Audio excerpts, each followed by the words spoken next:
though, boy oh boy. Oh, man! You throw a blanket over them. But it's battle stations, white flag comes out. She's on for young and old, this one. Has he got the job done? Looks like he has on the inside. The pace is electric out in front.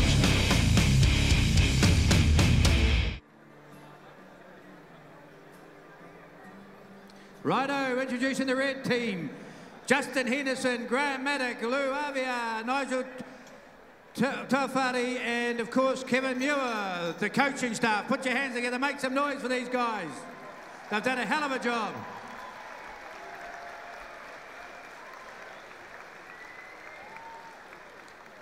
Good on you, Abbo. Now, Marianne, they're ambling out like old cows. Our first fighter for the night is Shannon, the Super Cannon Cox. Followed in by Kelly, the Muscle Russell. Then we have Joe, the Beast Bleed. Logan, the Intimidator Valley. Megan Megatron Anderson. Brad Big Bad Anderson.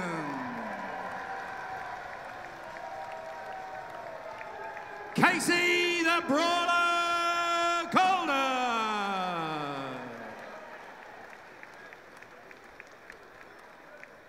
Then we have Katie Unbreakable McDowell.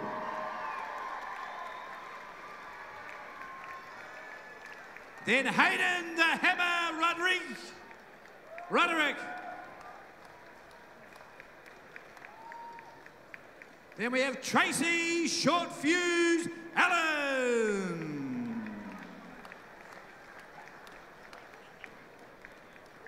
Where is he? He's the big man, Mana the Hitman Harrison.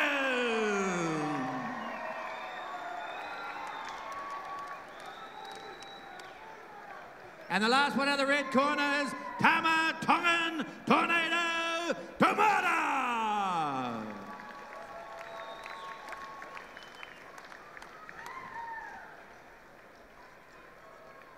Now we're followed out by the blue team from the opposing corner, led out by Dino Giddens, Chris Hone, Matthew Savage, Dom Rickety, and Melissa Hinger, the manager.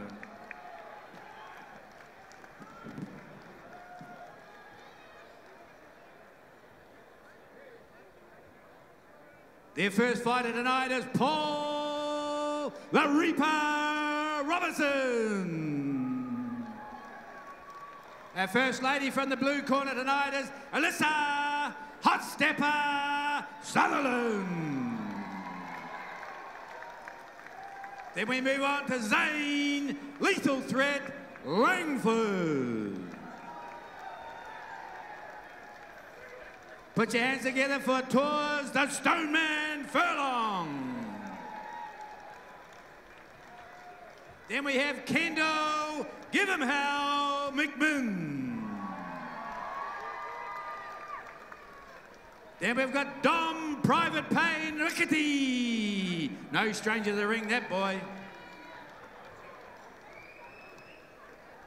Then we got Toto, the Silent One, Uemaki.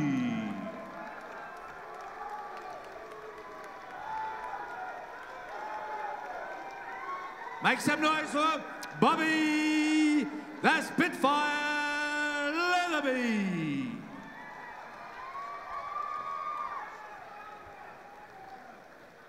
Ladies and gentlemen, he's a big lad, weighing in 106 kilos, is Eddie the Ranger Sabini.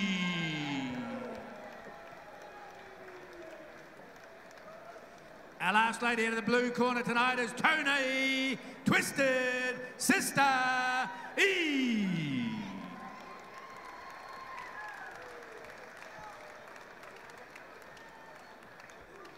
He's coming out of the corner, Stuart Barnes. He's Hayden, the Haymaker Taylor.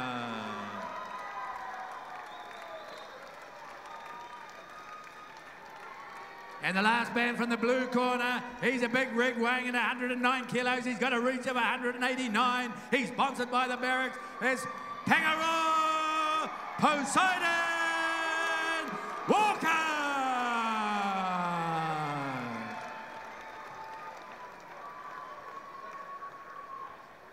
Well, there are your gladiators, ladies and gentlemen. These guys have given away weeks and weeks of their lives. They've changed their bodies. They've changed their minds for you. And they're going to change your attitude to pugilism tonight. Ladies and gentlemen, may I introduce the Mermaids to sing the national anthem. Could I have you all upstanding, please? The national anthem in Maori and English.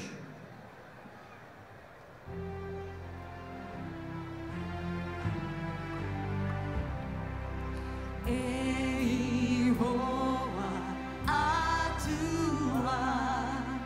o ngā iwi matoa a ta whakarongona me aroha noa kia hua ko te pai kia koto atapai mana ki tia mai a te aroa God of nations at thy feet in the bonds of love we meet. Hear our voices, we entreat. God defend our free land. God Pacific's triple star, from the shafts of strife and war, make her praises heard afar. God defend New Zealand.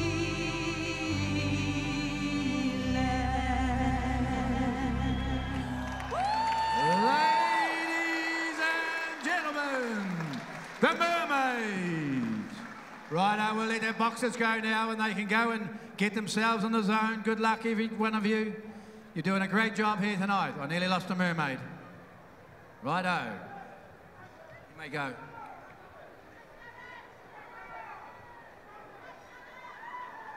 Now, no event can't be run without officials. Tonight, referees, Denny Enright from Turanga, a true-blooded Southlander at heart, well known in his boxing circles, both as an amateur and a professional. He has refereed many top professional bouts, and he's sanctioned by the World Boxing Federation as an official WBF referee. We have Peter George from Dunedin returning once again for Fights the Kidz, and he's an official referee. Our judges tonight, Chris Scholes from Gore, needs no introduction at all. New Zealand welterweight champion, New Zealand boxing representative, and a judge at national qualifications. Dane Subasad comes from a proud Southern boxing family with a long history in Southern boxing, also a judge who's nationally qualified. James Nayland, former president of the Southern Boxing Association, long-time boxing official and judge. We have supervisor, he's a canny old man, he's a wily old fox, Mr. Tom O'Connor. Our timekeepers tonight are Russell and Kylie Newton from Gore, trophies and record keepers as Rachel, and the glove stewards is Jimmy Oliver, ringside paramedics are St. John's, and of course our beautiful ring girls. You'll see a lot more of them throughout the night. We'd like to thank our principal sponsor here tonight, ILT, do a wonderful job.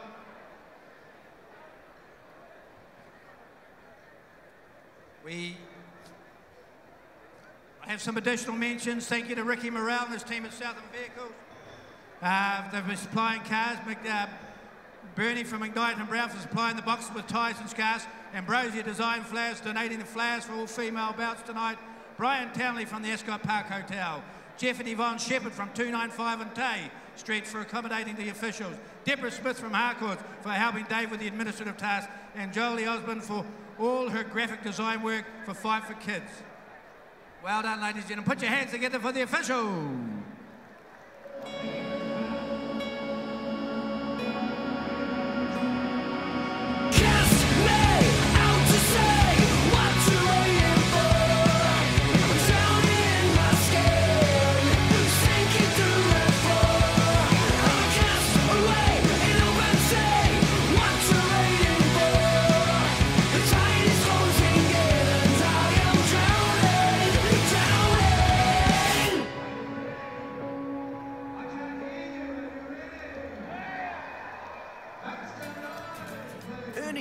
points dollars at Harvey Norman is kind of like a game. Except you win every time. With over 60 partners like Harvey Norman, you can earn air points dollars at the places you shop every week. Coming out of the red corner, he's aged, he's sponsored by Stabycraft, he's aged 40 years of age, his weight is 72 kilograms, his height's 179, his reach has 187, he has the measure of the tape. Ladies and gentlemen, coming out of the red corner, hot and fast, put your hands together, make some noise for Shannon, the Super Cannon Kong.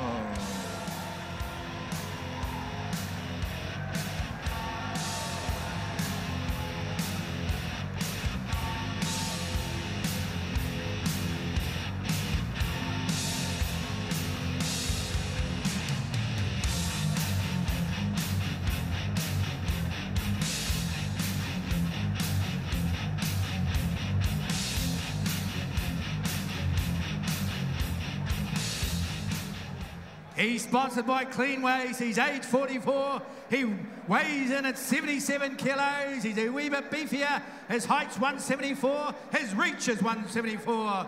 Ladies and gentlemen, coming out of the blue corner is Paul the Reaper Robinson.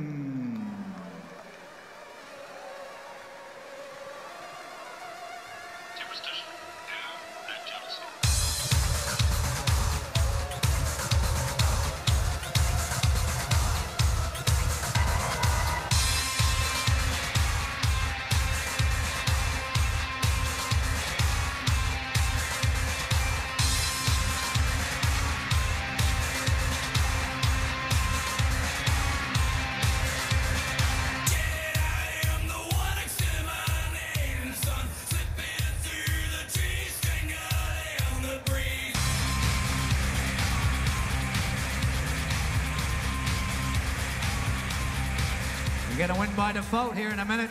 The blue corner.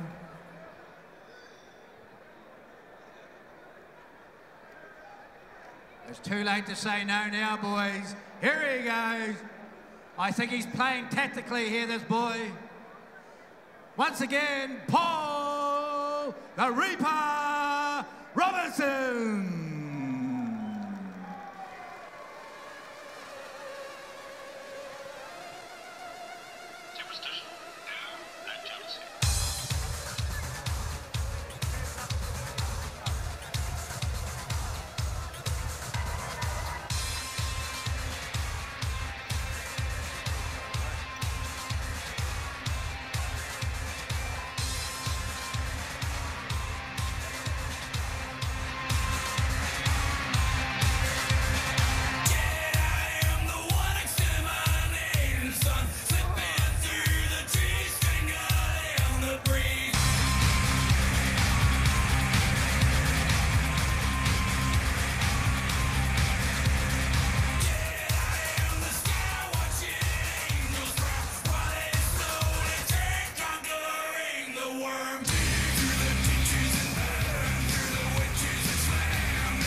Well, good evening and welcome to ILT Stadium Southland, Fight for Kids 2018, getting ready to roll with the first bout of the evening, AB Equipment, Bout 1, getting themselves lined up. I'm Simon Edwards and joined this evening by Kevin Pine, Vice President of the New Zealand Professional Boxing Association. So you'll be able to keep us updated on how it's all playing out. You do a bit of judging as well there, don't you, Kevin? So you do a wee bit of judging too, so you better let us know what's going on there too, Kevin. Well, we got three judges. We had a lot of feedback, yeah. Okay, so here they go. So the first bout, it's we do minute-long bouts, isn't it, Kevin? Yeah, they're not wasting any time getting stuck into it, and we only got 3 1.5-minute rounds to decide this decision. So, yep. Oh, here they go. They've stopped. What's Shannon, the on? super cannons, just caught him with a big punch. And so they pull him over into the corner until we get ready to roll again. Standing 8 count is applied at the referee's discretion. Okay. And so you're telling me before you got to make sure it's the front of the gloves have got to connect with the body too, isn't it? Yep, the knuckle part of the glove must connect. Oh, yep. He's straight back in there too, isn't he? Shannon Cox. Yes, he's stalking him. Oh. Right in the front there, looking at that. He'll be. Ooh. So when he stopped, what's the reason for having to stop? I think he's putting another 8 count on him, I think. Or was he cautioning him about, I don't know, I'm not sure. He's talking to him, he's instructing the blue. No, they're away again. Okay, there we go. So that's the end of the first round. That Shannon Cox coming out, going hard there. Okay, so there they go, back into their respective corners. Getting a bit of pep talk going on there too, Kevin. Yep. Well, it's a pretty hotly contested round, and the referee intervened there with an 8 count. So, you know, Shannon, the super cannon Cox, is looking in good shape. Rightio.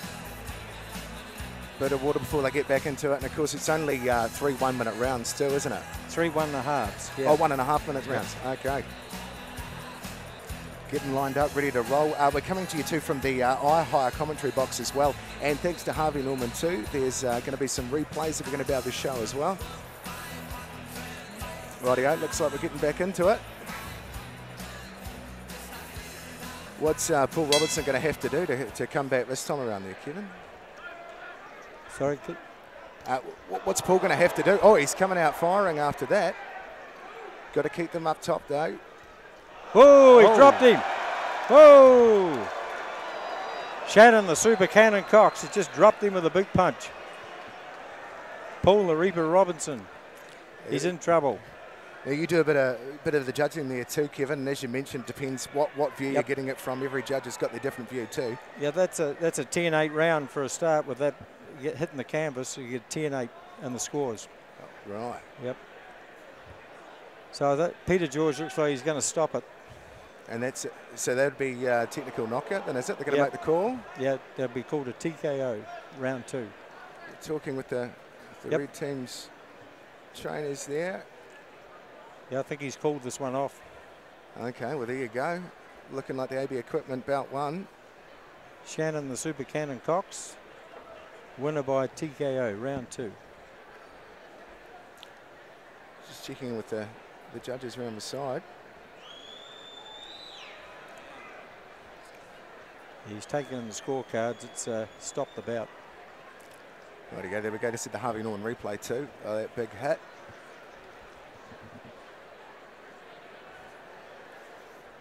Yeah, no. Well, there we have it, ladies and gentlemen. TKO, put your hands together for our first fighters. Can we have the sponsors to the ring, please? The round well, there you go. The Harvey Norman replay. Fighter sponsors. Getting ready to raise the arm.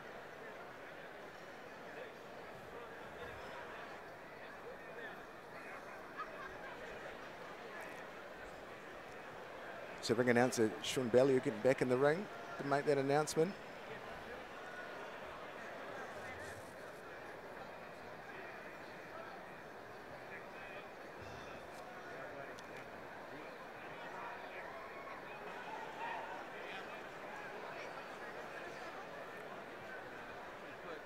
Righto, fighters to the middle of the ring.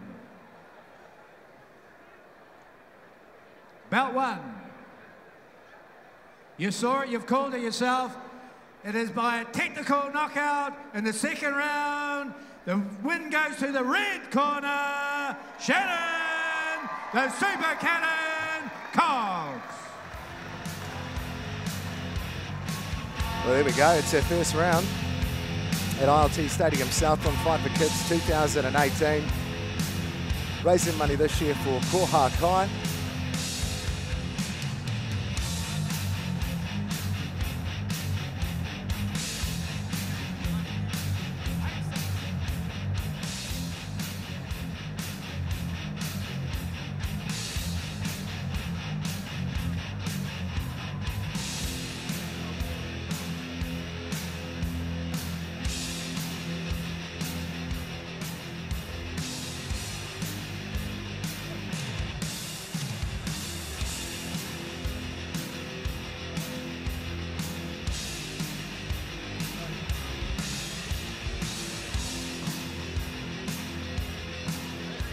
Alrighty, so we've got this man here, Shannon, mate, fantastic win for you. You must have been fairly stoked with that, were you? I think it was just a couple of lucky punches, mate, went my way, and yeah, I got the win. Well, I've seen you sort of give him a bit of a smack around and you're sort of wobbling all over the place, so you obviously did enough. Come over here, wee bit, mate. Yeah, I just dodged a few punches and then threw a few back, and it all went my way, so I was happy to win it. Okay, so anybody you'd like to thank for your efforts today? Yeah, all the people who supported me along the training, and my sponsor, Paul Adams, Stabicraft, and just a wonderful team to work with too in training. It was just awesome atmosphere, and if I had the chance, I'd do it again. Absolutely, mate. Well, that's fantastic. Hey, congratulations on that. I'm sure you'll be quite stoked. Yes, absolutely. Okay, well, we'll just grab this other boxer that's been a part of it as well, and we'll just wait for him to come in. And now, mate, God, a couple of wee knocks and bruises there, but what's your name? Paul. Paul, you're not looking too bad though. No. Oh, thank you very much. Okay, so tell us, I mean, obviously a big build-up for this event, and nerves must have been huge. Describe to the people that are watching here tonight, how did you feel in that ring? It was actually really good. I mean, I just blocked everything else out. We're taught that you get a big build-up, you walk out, you try and leave everything behind in the dressing room, and yeah, come out and just step in and do what you've come to do. Exactly that. And hey, nobody can take it away from the fact you've done a fantastic job out there, mate. Just to even get in that ring, you're still 10 times better than I would be, that's for sure. Anybody you'd like to thank where you got the opportunity to? Probably just the trainers. I mean, I came in late, so they've bent over backwards to try and get me as much ring time as possible, and yeah, no, they did a brilliant job. It was a hard ask for them to get me ready, and I was as ready as I was going to be. Put it that way. So. Absolutely. Hey, Paul, thanks very much for your time, bud. Thank you very much. Cheers. She weighs a petite 58 kilograms. Her height's 168. Her reach is 164. Ladies and gentlemen, put your hands together for Kelly the Muscle Russell.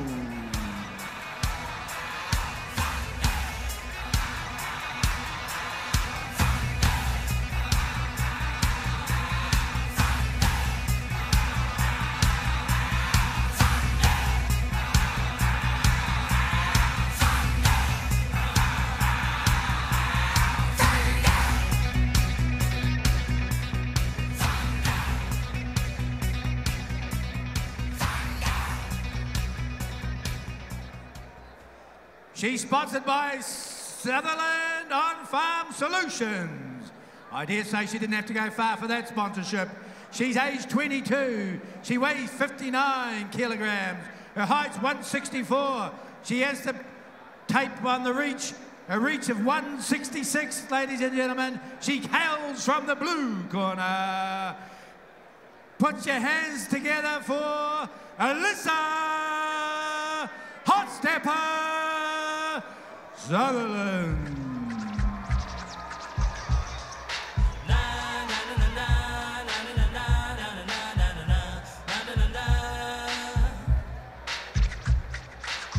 Here comes the hot stepper. I'm the lyrical gangster.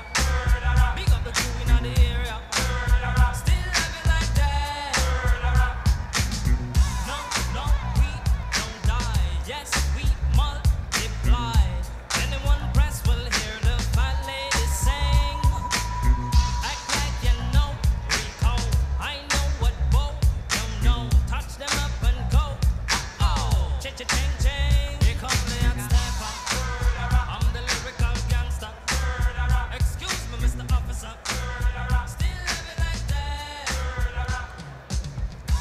Okay, so getting back into it and ready for our second bout of the evening, their first round with the women in the ring as well. Apologies, I had a couple of technical difficulties before when we were trying to come to you, so a little bit hard to be able to hear. But Kevin, we're good to go for the second time. We can hear each other this time. We're good to mate, go. All loud and clear, thanks, Simon. Okay, so things are a little bit different this time around with the women. They do 3 one-minute rounds. Yep, it's closely be a fast-fought fight with 3 one-minute rounds. You won't want to muck around trying to feel them out for too long. You want to get stuck in and start scoring some points. It'll be all over before you can say Jack Robinson. Okay, here we go with the ring girls coming around.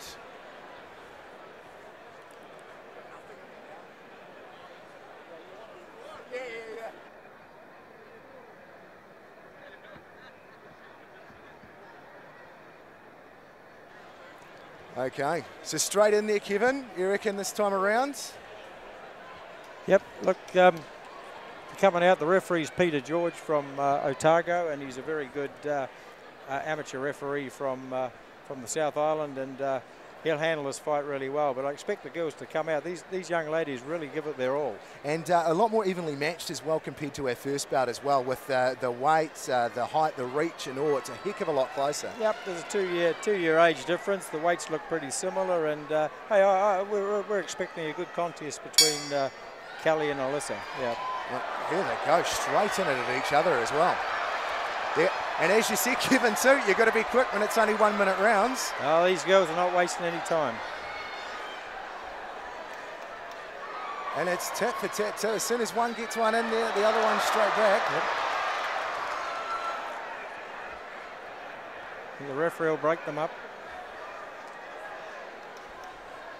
Kelly Russell, she's walking forward, but Alyssa Sutherland's certainly answering her back with some good straight punching. Yeah, nearly hit her in the corner there as well. Oh, and she flicks back around again. Yep.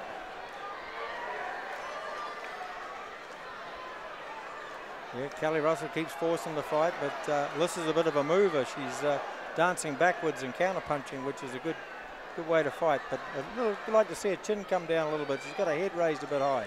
Now, when the rounds are so short as well, do you want to go in there and try and tire the other person out, or you just want to get in there and make your move? There we go, into the first round. Yep, I think so.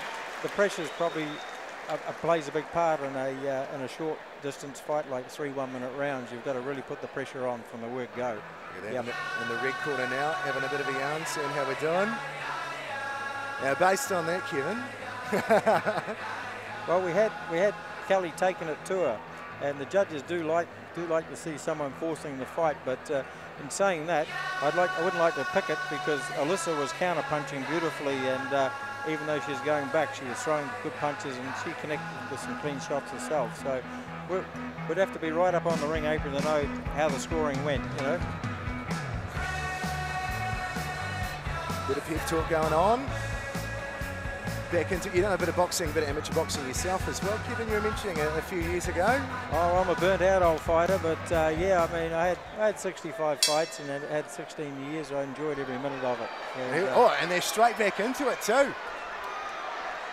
No mucking around, as you see, it really is. It's the tit for tat. It's hard to. Kelly's keeping the pressure on Alyssa. She's taking it to her still. And she's dropping down a little bit too. Alyssa, the hot stepping back a little bit. Yep. And the mush a couple of times too. It's going to tell they're putting out some energy, and a nice counter punch from Alyssa Sutherland again. She is tagging her back, but look at that, the old snout's going to be a little bit sore tomorrow. Oh, and they're getting cautioned by Peter George. Back into it again. Here they go. These girls are giving it their all. They're starting to tire now. But no, Kelly Russell's still on the forward march.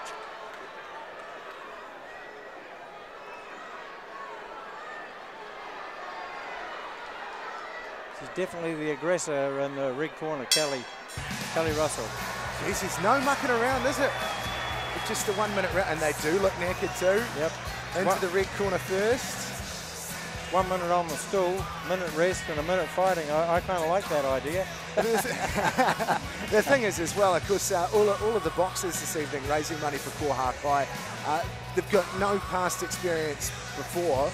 Yep. They're She's a pretty sharp introduction into boxing, isn't it? It is. All the training in the world, you can train 5-6 days a week, but when you get in here, the real thing, it takes it straight out of you. You know, you could do 20 rounds in the gym, but here you could be tired like these girls after 2. And that's the thing as well, like 8 months building up to this, all the training and the diet and all that sort of business as well. For the 3 minutes in the ring, and of course the 2 minutes on the stools as well in between times. Yep, it's a big night, you know, the crowd's here, their loved ones, their family, everybody, their friends, everybody's here supporting them. It's a lot of pressure on them. And here we go, we're back into it. Luke straight in there too. Yep, third and final round. Alyssa, the hop stepper. Then Kelly Russell too, she's not taking no. No, she's the aggressor. Alyssa Sutherland fighting back. Taking a step back, but counter punching. Got a chin up in the air. Alyssa Sutherland's got a chin up in the air, which is a bit easier to hit. Oh yeah, Kelly Russell really putting it on her. Knocking about Alyssa Sutherland now. That's effective aggression, that is. That's what judges like. And for the... Oh no, pulling them. I was going to say they're a little bit tired now. Going in for the wee hug. Counting down. Ooh. Oh. And you get that technical. You've got to be careful. You can't come in from behind either. No. You can't hit behind the head or around the back of the back of the target or below the belt. It's a defined area where you score punches. And there you go. That's it for round 3. Putting on your judging hat there. Great effort, because we said the girls would come out throwing punches, and traditionally they do. The females really give it their all. Not saying the guys don't, but girls don't waste any time. Yep. Okay, so round the ring, seeing what all the different judges think. If you had to call it, definitely. Ladies and gentlemen, what can you say? A pair of pocket rockets. To the red corner, Kelly Russell will be in my book. There we go. Kevin's calling the it. fight went the distance. It's only going to be a points decision, and we'll wait and see. So we have the sponsors up, please. Russell Cunningham Properties. I feel she and dominated. Sutherland She dominated On-Farm the fight. Solutions. She dominated the later part of the ring, fight. please. There we go. The Harvey Norman replay coming up there.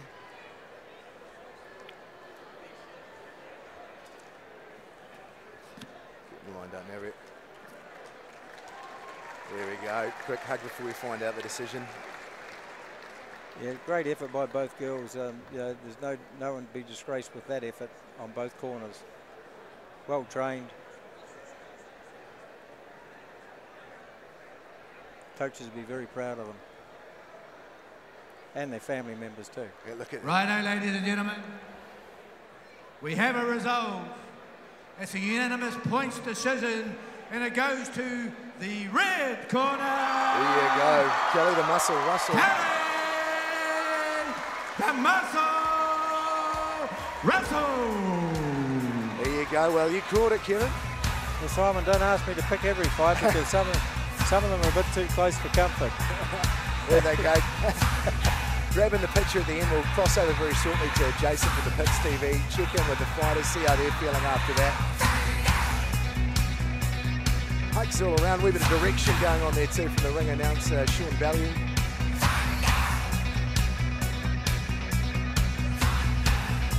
Well,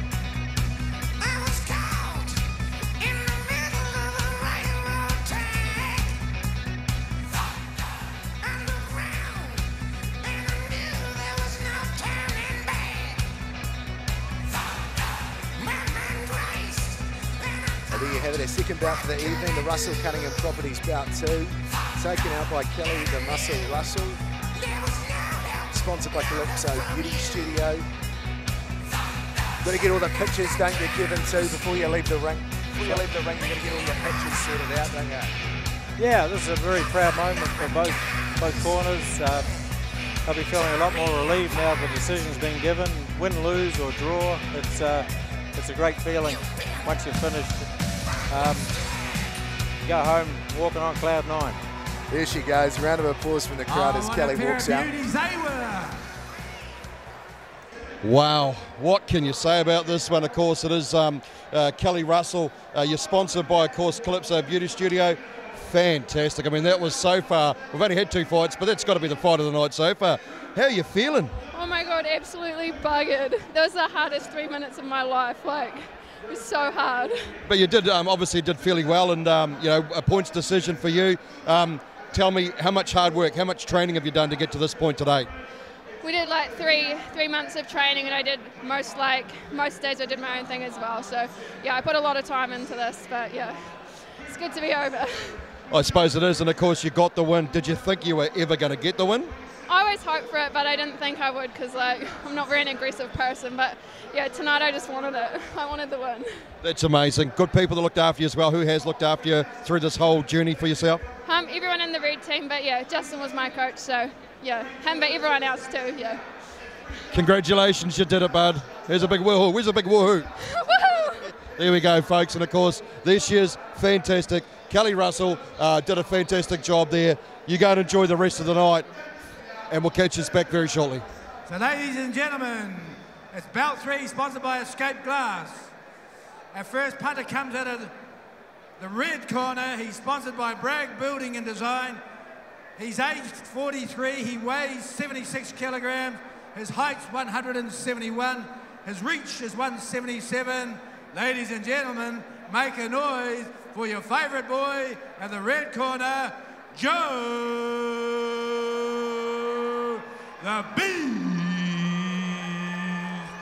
Bleed.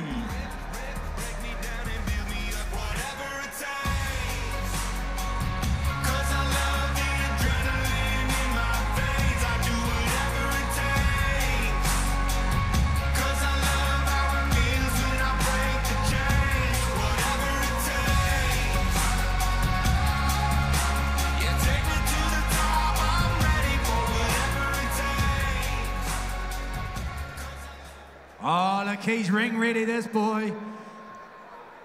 Coming out of the blue corner, he's sponsored by Central Southland Freight Winton. He has the years on him. He's 39 years of age. He weighs in at 79 kilograms. His height is 178. He's a slightly taller man. He has the advantage on the tape with the reach at a 178 centimetres. Ladies and gentlemen, make some noise out of the blue corner. It is Zane Lethal Threat Langford.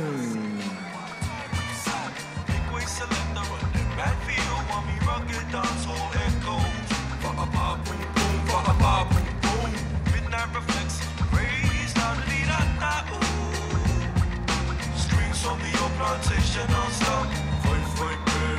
Fight, fight, bear. Screams from the old plantation non-stop. Fight, fight, bear. Fight, fight, bear. Screams from the old plantation non-stop. Fight, fight, bear. Fight, fight, bear. Immersed in the vision cultivated by the Samoa. Strong is my brethren, Samoa, more Samoa. Island brothers extend the vibe to the X, but the only X Samoans knows is XXL. O is equals oversized. Okay, well, there we go. We're getting ready for our third bout of the evening. And as Sean Belly was saying, one of the fights of the night, he reckons. And here they are popping up on the screen now. Yeah, Joe Blee, he's the older of the two at 43 versus Zane Langford at 39. But I tell you what, he looks in very good shape from a distance. Yeah, did you see that when he was coming in? Yep. He was ready to roll. Looked like he meant business. Oh, and yeah. He is now too. Look at him. Yep. No, I just the look of it, just the body language. He's been doing some work. He's in good shape. And he is too. Even walking into the middle. Yep. Would you? I know you said you wouldn't call every fight, but would you call it now? I know no No, punches no, you wouldn't. No. I've been deceived by looks before. Yeah, but Zane Langford will have different ideas. I can guarantee you. Here we go. They're both establishing a good left jab to start with. And a bit of speed in there too as well, isn't Yep. there? Oh, yep. Zane Langford pumping a few in there. Yes, good left jab. Both boys are displaying good left leads. Well, as you said too, looks on everything, aren't they? Nope. Look at that. Zane Oh, going. and Joe Blee's fighting back. Come off the ropes with a couple of good combinations. Of course, going into 3 minute 30 rounds. Yep. Now that we're back into the men. Yeah, 3 1.5 minute rounds. Yep. And they'll go pretty quick too. Probably not fast enough if you stand in the Oh, a ring. nice right hand by Zane Langford.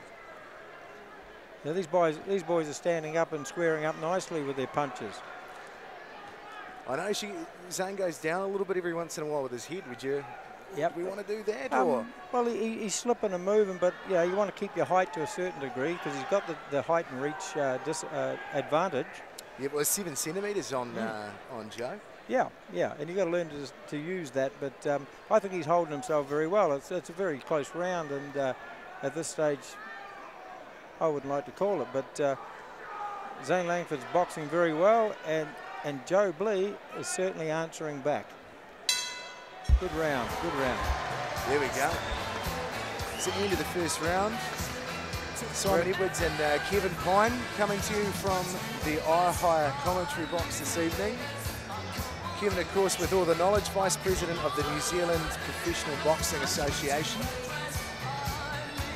And you're happy with that first round? I thought it was a good round, a good opening round, and they both displayed good skill and good fitness. Rather than come out and just blow it all away in one round and like...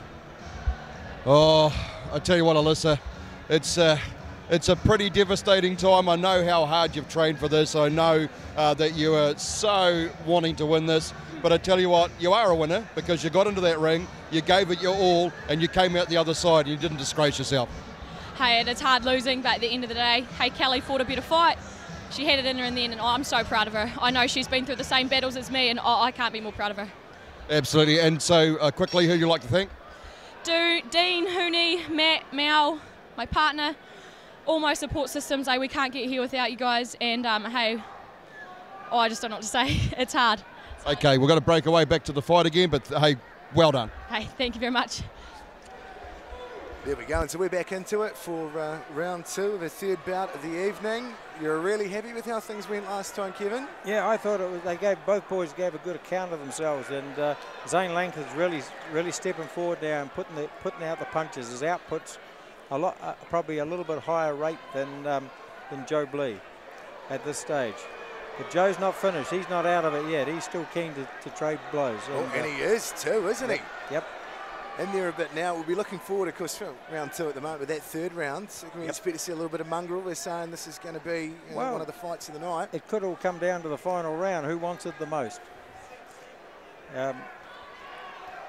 Joe Blee's starting to throw a few back, and he's certainly not finished yet. Oh, he's right in the snout there. Yep.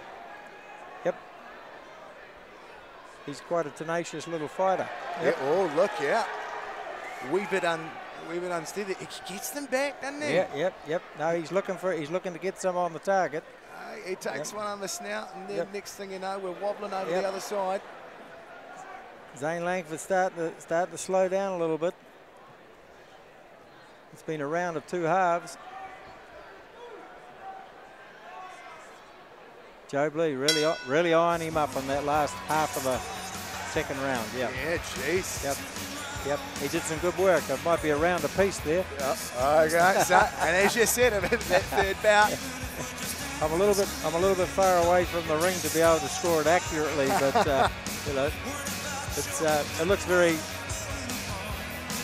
they're competing very well. Pep talk going on the site in their respective corners at the moment.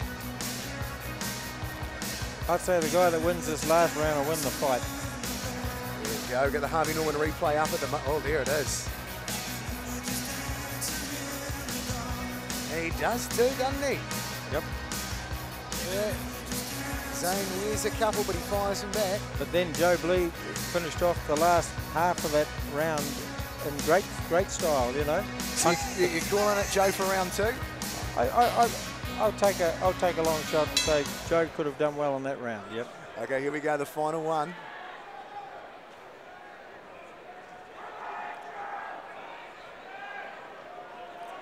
Going back into it. Here we go. This is all or nothing this round.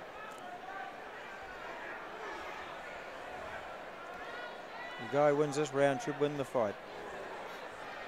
Ooh, great start from Zane Langford. He's on the target with some beautiful straight punching. Joe coming back in there too, though. Joe's coming back. Oh, Oh, he's hanging on to the head. We've got Zane fouling, hanging on. Come on, referee, Denny Enright. That's something you call, isn't it? Pull them apart. Yeah, here we go. He's probably calling for them to break out of it, but they wouldn't. Denny's a very good ref. He's a very good referee, and he'd be trying to encourage the flow of the fight. I see. It sounds like you're a little bit worried he's going to watch it now. Yep. Yep. You're going to hear your comments. Oh, good. Good work by Joe Blees, fighting back. Zane Langford going for the long straight punches, but Joe's swinging around the corners. I hope they're punching with the knuckles. Yes, he caught Zane Langford with a beautiful left, Look at cross. that face. Look at that. There was going to be mongrel. Standing 8 count.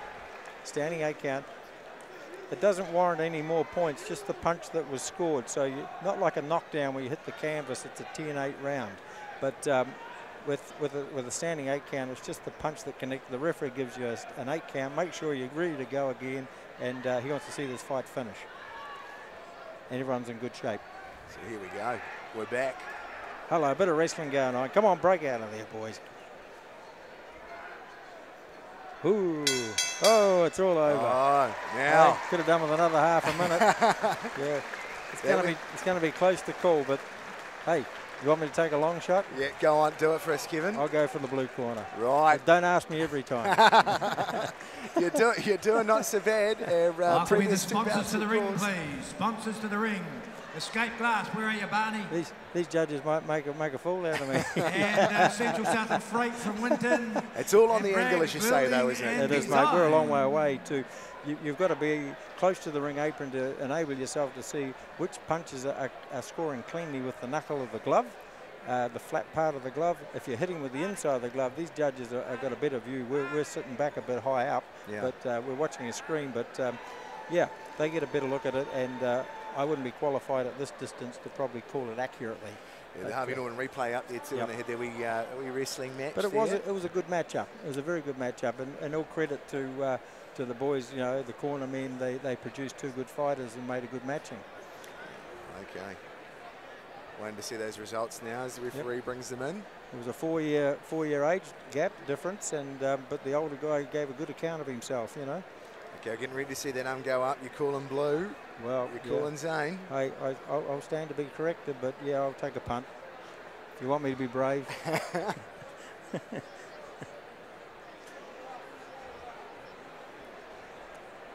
The lethal threat and the beast. Well, he certainly lived up to his name, the Beast, didn't he, Joe Blee? Yeah. He did. He did. But he came out with bad intentions. Okie dokie, we have a result. Keep away from the fighter. Okay. Unanimous points decision. The winner comes out of the ring. Oh no. Joe. Wow. The Beast Bleed. Wow, total aggression, eh? They went for the aggression. Effective aggression again.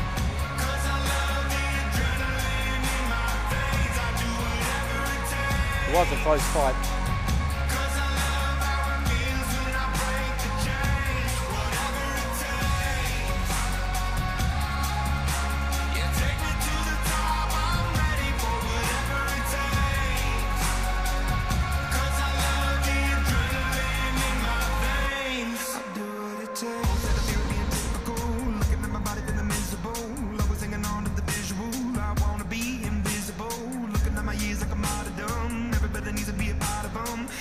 Here we go, our third bout of the evening, the Escape Glass Bout 3 goes to the red corner, Joe the Beast Bleed.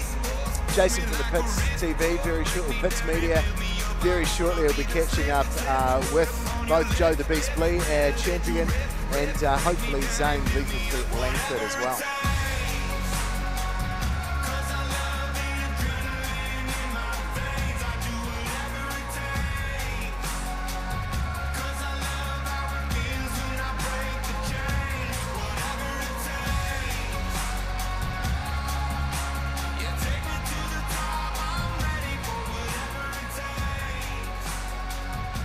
Okay, folks, here we go. Back into Fight for Kids 2018. Joe the Beast Bleed does the job, mate. It looks like he had a bit of a rough time up there, though. Yeah, copped a few. Were sort of standing there watching, but you know, I kind of like the battle. You know, get in there, you got to hit to, you know, it will get hit to get hit. You know. Did you imagine it was ever going to be that bad or that good, or what's the story? I don't really know what I imagined, you know. I knew we were going to get in and slug it out. I knew he was fit and he was coming ready, and you know, I think we had a good battle, and I think everybody here sort of got a bit of entertainment, you know. It was sort of, they got their money's worth anyway. Oh, but there's a big cheer at the end of it, obviously. So obviously people really appreciated the time and effort that you put in. So tell me, good people looked after you to get to this point. Who's looked after you? Oh yeah, the whole team, the whole red team, like the actual members of the red team, and also the coaching staff. You know, I've got Abbo, I've got Justin, Nigel. You know, there's Kevin and Lou. Like just a great atmosphere, and you know they take care of you and nurture you, know when to push you, know when to lay off, you know when you're having a bad day, and and they can pick you up, and it's just a good atmosphere, you know. Absolutely. Well, hey, congratulations on the win. It looks like the red team, it's a bit of a red wash, I think, isn't it? Yeah. We're 3-0 so far, so you know there's a wee bit of pressure on to keep the ball rolling, but you know I think we can do it. You know, we're a good bunch of. We're a good team anyway, yeah. Absolutely. Hey, Joe, thanks very much, and congratulations on the win, but. Thank you very much, hey. Thank you. Okay, folks, of course, that's Joe Blee, and he was, he's just done the damage there, out there in the ring, but can the blue team come back? This is really the big question. They're 3-0. Let's see what happens. Let's bring in our next man. Of course, this is Zane Langford. Zane, come on in, mate. And, mate, I tell you, you know, can't take it away from you guys, regardless of win or lose. It's the fact that you got into that ring. It's the training for the 12 weeks that you've done as well. But you must be still proud of your achievements. That was a good fight. Yeah, no, that was 3 rounds of hard work. I knew what I had to do. I knew I could have taken that last round. I didn't have the energy to do it, and that's where Joe, you know, all his experience and the top fighter that he is, you know, he just really took it to me in that last round, and I didn't have an answer. So, but happy to get through it, and I'm really happy that. Friends and family here to watch it, and the money we made for Koha Kai is just the icing on the cake. Well, that's probably what it's about too. It's all about the whole reason we're here, the organisation that are looking after this year as well. But of course, you'll obviously have a few people that have helped you to get to this point today. Who would you like to thank? Oh, absolutely. The coaches at Blue Team, Dean Giddens and Chris Hone, assistant coach Matty Savage, the trainer Dom Rickety, and the manager Mal Hinga, our 2 sparring partners Popey and Stan. And my sponsors, Central Southland Freight, all my family and friends who came down to watch tonight, and all the people who supported me in the last 3 months, getting myself to training and trying to get through it in one piece. It's been a huge team effort, and I'm really disappointed I let the team down out there tonight, but we can still walk away with the head held high. Well, I don't think you let anybody down, mate. I think it was a fantastic result. Hey, congratulations on doing the best you possibly could anyway. And hey, at least you can say you fought at the fight for kids. Absolutely, yeah. Thanks very much. Cheers. There we go, folks, and of course, a very gracious in defeat, that's for sure. It is the blue team. Can they come back? Stay tuned to the Pits TV to find out. Okay. Okie dokie, ladies and gentlemen. If you refer to your program, we're on bout number 4, sponsored by Craig Brown Builders Limited. Coming out the red corner, he's supported by Fonterra Dairy for Life. He's age 39. He weighs it at 89 kilograms. His height's 178 centimetres. His reach is 181. I can hear a groundswell of support. Ladies and gentlemen, make some noise for Logan, the Intimidator Valley.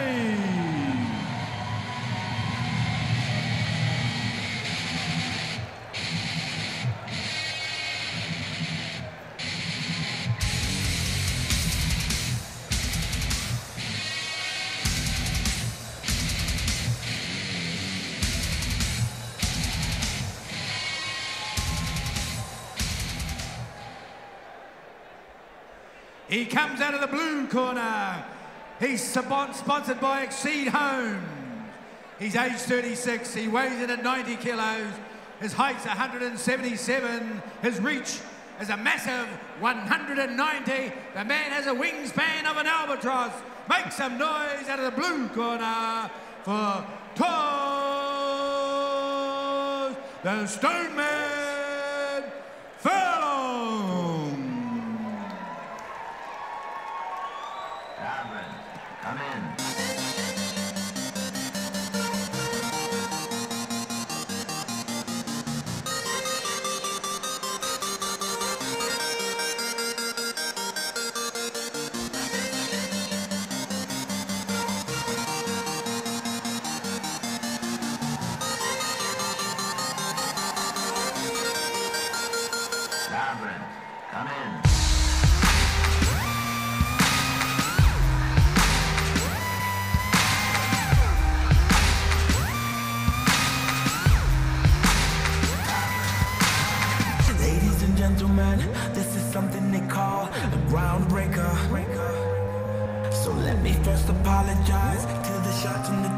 for your makeup. Cause I make you ugly as soon as the drugs spread on a rampage. Bubbles popping up. Well, there you go, coming up on the screen now for Bout 4 in the blue corner, Tars Furlong. In the red corner, Logan Valley. So far tonight, we've all been to the red corner, haven't we, Kevin? They have so far, Simon, with 3-0 to the red corner.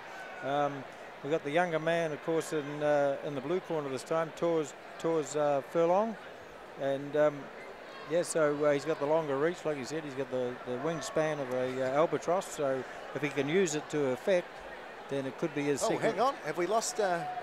No, look out. I think maybe he hasn't got a protector on. Yeah, I was going to say we've lost one of our boxes. He's gone out to put a protector on. I guarantee you, he cannot start. The referee will go and check each corner that they have a groin protection. If you haven't got it, he'll send you back out to get it on. You wouldn't want to get caught there though either. That's the other thing. No. You don't want to jump into the ring without that on. Well, it's mandatory. Yeah, you must have one. Yeah, you can't start without it. So he's lucky he didn't make him down trow and put it on in the ring. Oh no, I'm pleased. I'm pleased. I've seen it happen before. I've seen it before. Hey, welcome along if you're watching on the live stream tonight to ILT Stadium Southland. Fight for Kids 2018. In the higher commentary box tonight, Simon Edwards and with me Kevin Pine. Kevin, the man with the knowledge, Vice President of the New Zealand Professional Boxing Association. And you've done a fair bit as well. Not only have you boxed, I mean, that's going back a wee way. Yeah, yep. But you've done refereeing and judging today as well. Yeah, well, that's what I like to do these days. I enjoy the professional boxing ring as a referee and a judge/judge. I do a lot of this corporate type of refereeing and boxing as well, judging. Mainly refereeing at this level. Yeah. But professionally, I judge and referee. And you've only just recently come back from a trip doing the judging as well over in Singapore. Yeah, I was representing the IBO in Singapore last weekend. Oh, right. Yeah. Now into Invercargill for Fight for Kids 2018 at ILT Stadium Southland. She's a brilliant stadium. Have you been here before? Oh yeah, I have. Before it collapsed and after. Yeah, with Nigel and his team at ILT Stadium Southland do a brilliant job transforming it. I mean, over the far side, the SIT stand that's been rolled out. We've got a lot of the public in there tonight who were playing netball over there earlier on this morning, and now we're kitted out. Let's start. We've got suits on, the dresses. We're ready to roll tonight. Okay, it looks like we might have our blue corner back. The Stone Man making his way back up. We might be able to get our fourth bout for the evening underway. Can we make it so that the blue team get one on the cards? Tours Furlong's got all his Under Armour on now.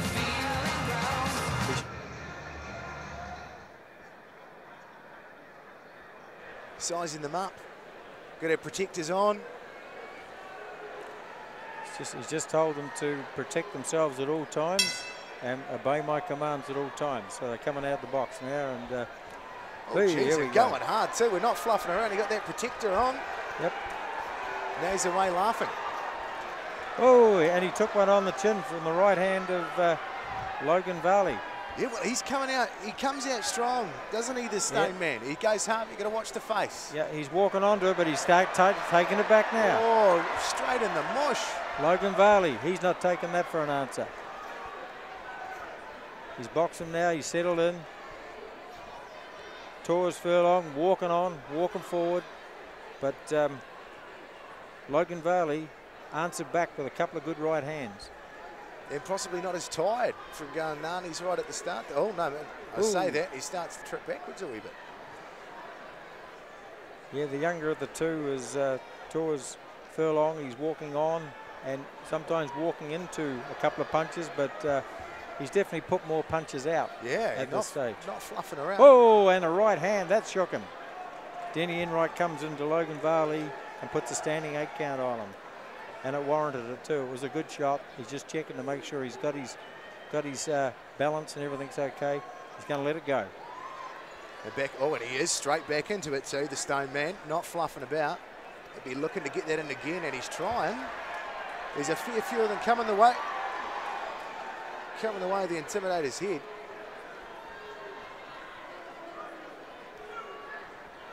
Swinging up, he's catching a fair bit of air there, the Intimidator. Yeah. There we go. End of the first rounds.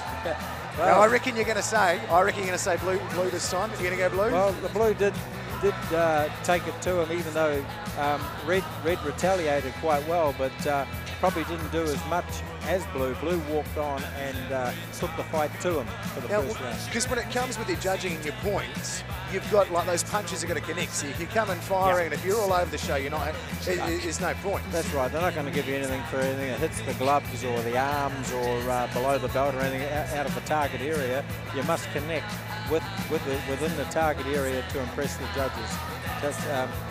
But there were some unusual punches at times between the two of them, but definitely some good scoring shots as well.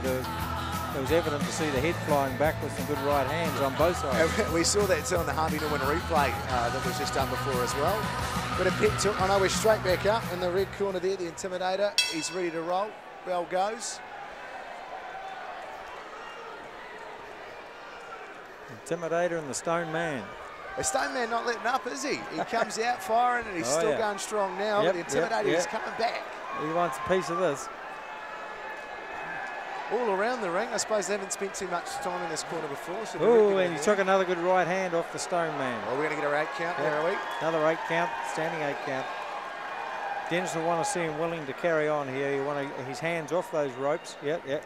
And you'll want to see him willing to fight. Hands up, come on. Gloves up, let's go again. That Blimmin took it out of him that time, though. Yep. But sometimes 8 seconds is enough to get a guy back on to his train of thought to try and get back into the fight. The Stone Man not letting up. He's straight. No, straight back in there, not fluffing around. Oh, he can't turn around. Oh, no, he's turned his back on him. Of course, can't connect with the back of the head. Nah, well, he put himself in a vulnerable position by turning around, so they got hit in the back, and he took another one. No, Dennis is going to... Another 8 count? Yep. Dennis won't be happy with this at this stage. Geez, well, if you're going to call it this second round there. Yeah, well, it's entirely in the referee's hands here whether he wants him to continue for another onslaught, but the clock's still ticking away, so we're getting near the end of the round. No, he's back into it. Yes, he's let it go. That's a good stop. Okay. Back to the corner. No, the Intimidator took it a little bit that time. Yep. The Stone Man's kept it up though, like he comes in firing. He was in the first time front. There was some missing. There's a lot of connection, but he's kept it up. Yep. The Intimidator was saved by the bell. The Rock Ring Girls making their way around now. Guess it wouldn't be a boxing fight without a ring girl. No. And they do a damn good job. Got to know what round it is. And they remind the referee which round it is. Harvey Norman replay up just now. There he is, the Stone Man in there. You can see he does cop him back, eh? Watching that replay. Yep. He's turned his head away. That's the worst part, is he's turned his head away to the side. Can't see what you're doing. Oh, jeepers. Watching that in the replay. Yep.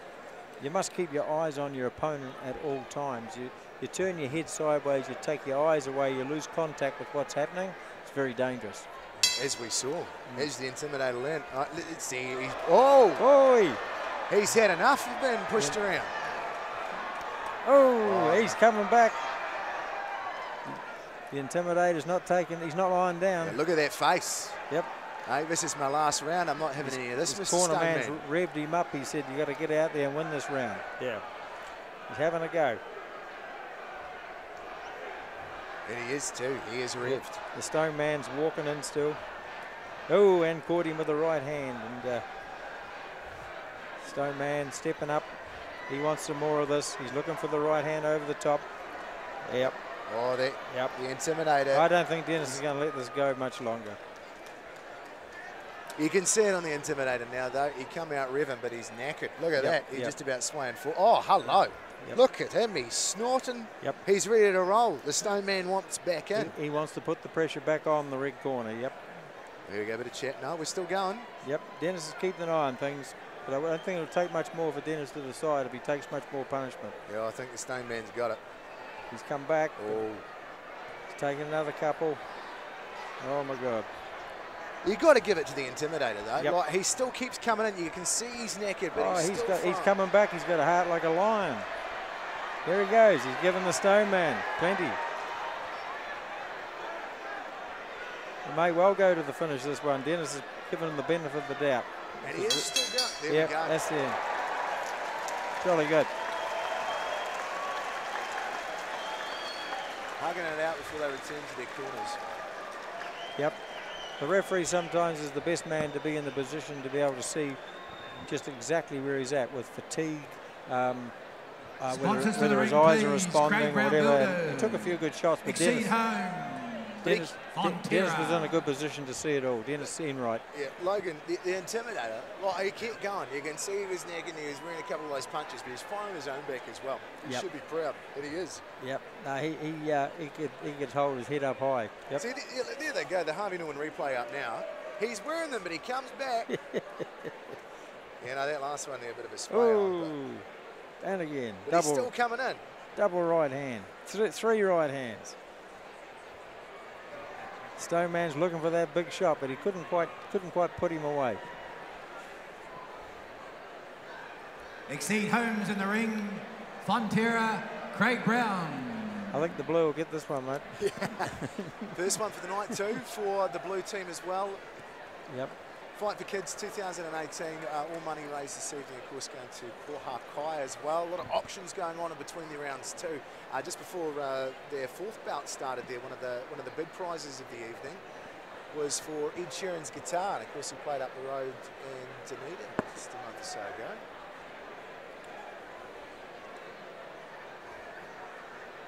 Waiting for that judge's decision to come through.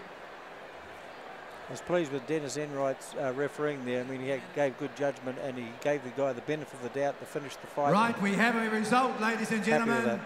The tide has turned. The winner is coming out of the blue corner. The Stone Man Furlong. There we go. That was a good fight. Our fourth bout of the evening. Sea Brown Builders taken by the blue team. Their first one of the night. Towards the Stone Man Furlong. Yep. Stone Man wasn't intimidated. No. They're intimidated though, eh? He keep coming back. Oh, look, he was great. He was great. He gave the fans what they came for. Yeah. Well, very shortly we'll cross to Jason from the Kidz TV. He'll be catching up with our champion, our first blue team winner of the evening, towards the Stone Man Furlong. Ladies and gentlemen, grabbing the all-important photo in the ring as well. So let me first apologize to the shots and the ties for your makeup. There he goes, leaving the ring now. The Intimidator. Solid effort tonight.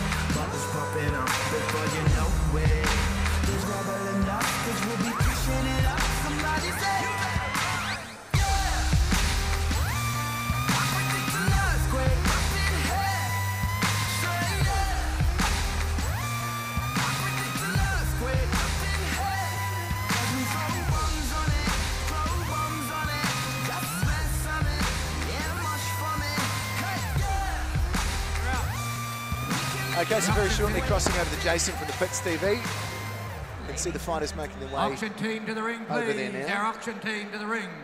Alrighty, folks, here we are back at the Fight for Kids, and gracious in defeat, this man here's raving about his opponent. And of course, mate, that was a good fight, though. Oh, he was bloody awesome. Completely unexpected. He done bloody well. Was it all you expected and all you wanted it to be? And more. Are we going to see you back? Hopefully. It's not bad though, Logan. And so obviously a lot of people helped you to get to here. I see you put the challenge out, I do remember, a wee while ago, and this fella here accepted the challenge. So it's all good really at the end of the day, mate. It doesn't matter whether you win or lose, you still got on there, still did the job, eh? Yeah. No, full credit to everyone. It was a bloody good night. Good people look after you? The coaches were awesome. The team was awesome. So unfortunately I got the first loss. Well, I suppose you got to give the blue boys a bit of a chance here, someone on the line, don't you? Yeah, oh, he done bloody well. Hey, mate, congratulations, though, eh? Gracious defeat, thanks very much, and hey, best of luck for the future, eh? No, cool. Thanks, Jason. Okay, righto, guys, we've got the next man that's going to come in here, and he will tell us who he is. We're just waiting for him to come. He's got all these fans at the moment that are trying to get through to him. And I'll give him a wee tap on the shoulder. We're trying to hold people up here. So what's your name? My name's Torian Furlong. Mate, what a fantastic fight, man. You must be peaking after that one. Oh man, I'm for emotions, peaking, everything, man. It's great atmosphere here. Everybody's really nice, relaxed, calm. Everything's perfect. Absolutely. Logan was even, he was just raving about how great you were. He knew how hard you trained and stuff like that. He said it was always going to be a bit of a hard, task to stop you, mate. And wow, I mean, that was just one of those wow fights, wasn't it? It was. And hats off to Logan, because obviously I came in roughly about less than halfway through. And with a short time, I just put in the hard yards. I want to thank my wife. I want to thank all my whānau in Australia, the UK, even everywhere that's watching the streaming right through this site, because we told them about it. All the donations everybody has made, because without all this, none of this would be possible. None of this is a life-changing opportunity for myself and for everybody else. And I'm fizzing now, man. I'm real fizzing, bro. Yeah, so. It's gonna be a good night at your house, eh? Oh, it's gonna be a great night all round. I've got loads of support, so yeah, thank you everyone. Thank you, Invercargill. Okay, mate. Thanks very much, and congratulations, mate. Thank you, bro. Thank you. Thanks a lot. Fantastic guy. Righto, let's go back into the fights here on the Pitch TV. Some noise for your favourite fighter out of the red corner. Introducing Megan Megatron Anderson.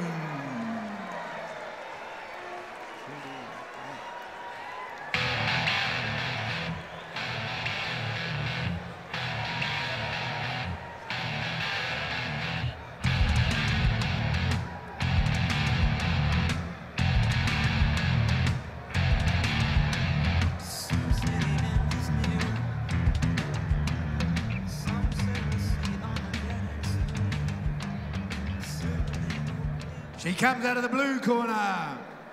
She's age 26. She's sponsored by Sheep Metalcraft, Father Ted. It's good old crew down at Sheep Metalcraft. She's age 26, weighs 74 kilograms. She has the tape measure in her favour. Her height's 175. Her reach is 175. Put your hands together, coming out of the blue corner. Make some noise for Kendall. Give him hell, McMillan.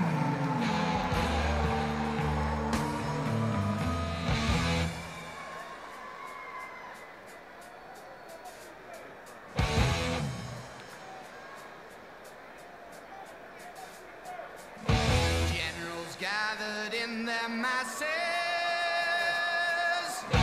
just like witches at black masses. Minds that plot destruction, sorcerer of death's construction. In the fields of big band of supporters. Forgive him as the war machine keeps turning. Death and hatred to mankind, poisoning their brainwashed minds. Oh, Lord, yeah.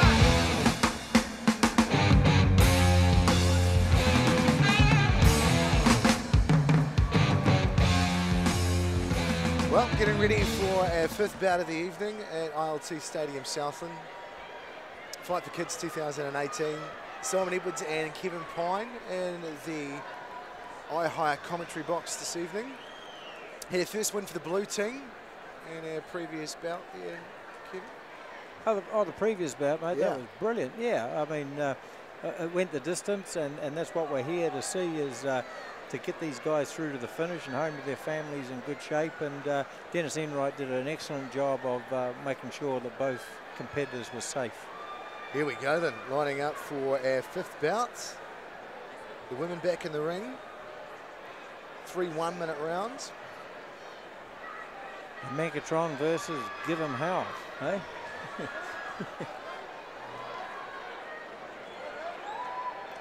Yeah, those arms are up, they're ready to roll.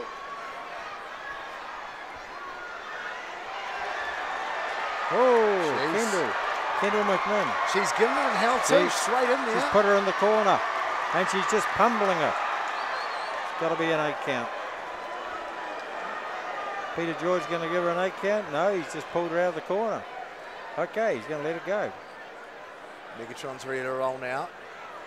Knows what to expect. Oh, gee. Coming back. Sometimes they just need a little bit of a settling down period, and maybe the referee's done that for her. Ooh. Still giving them hell, though. Giving them hell. Kendall McMahon is putting the pressure on, very aggressive. She get one in the mush. Yep. Oh. It's the end of first round. She didn't like that. Oh, you see that? Give him hell, gives Megatron one in the mush, and she's straight back. Yep. So the red corner would have been pleased to have seen heard the bell ring for the end of the first round, because she was under some pressure. Yeah. Kendall McMahon's got some bad intentions tonight. Not fluffing around. We're out in the red corner. Now Harvey Norman replay whipping up there. Look at that, one in the mush, and then she was going straight. Yeah, look at that. On our replay screen there. Oh wow, yeah. Yeah, there's a lot of taking her eye contact away from the blue corner. She's turned her head sideways. That's when we come back. Yep.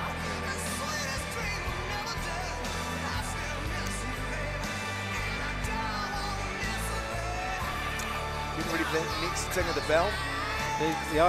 The idea is you've got to defend yourselves at all times. That's what the referee tells you. And by turning your head sideways, you're not defending yourself. You're not looking at your opponent. That's where the referee's got to come in and sort of make a definite sort of decision on how the fight's going. Here we go again. And she's still giving him hell. Oh, yeah, Kendall going hard. Yep. Kendall's the aggressor still, taking it to her. Megan Anderson. She's getting a few out there, but obviously we're going back to those ropes again. Standing 8 count, go back to the neutral corner. The referee's going to put a count on. He won't start, he'll suspend the count until such time as she's in that neutral corner. Kendall McMahon's in the neutral corner, and he's counting. He's counting to 8. He's having a serious look at her. Is he prepared to let her carry on? Yes, he is. Can the Megatron produce another? She's watching now, though. She's whoa! Oh, pushed her. No, it was a push. That was a push.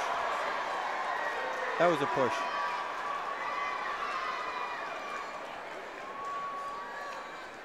She got pushed backwards. Not allowed. Anyway, maybe the ref's given her a standing 8 count. No, he's called it off. That's it? Yep. He's called it off. Yep. Oh, she will be disappointed, but solid effort, though, out of that. Yeah, it was a shame. She would have put so much into her training, but she just got overwhelmed by Kendall McMahon, the way she came out with both hands flying. Well, she's non-stop, though. Yep, yep. Oh, yeah. Just kept coming at her. Yep. No, she came at her like a buzzsaw, just flying at her, cutting her apart. Yeah. Oh, there we go on the Harvey Norman replay. Sponsors of the ring, Acute Plumbing, Sheet Metal Craft. Did you see it was a push, or was it? Oh, there was fist action along with her. Yep, she sat down. Yeah. Well, she touched the canvas, and maybe there were a few punches involved in it. So there's that Harvey Norman replay. Here we go. It's a push. It's a push. She pushed her. So we're not allowed to push. No, that's a foul. Yeah. Pushing's a foul. You must punch. You must punch with the knuckle. You can't push with the shoulder. Fighters to the ring, please. Sponsors. But anyway, hey, she was in a difficult position. Acute the referee Plumbing was Limited. taking care of her anyway. Sheet Metal Craft, McLoving Dairy. There they go. They're hugging it out, though. Very shortly, Jason from the Pits TV will be catching up with their winner. Another one for the blue team. The blue's coming back, mate. I'll tell you what, Simon. Wait, it's not all one-way traffic. No.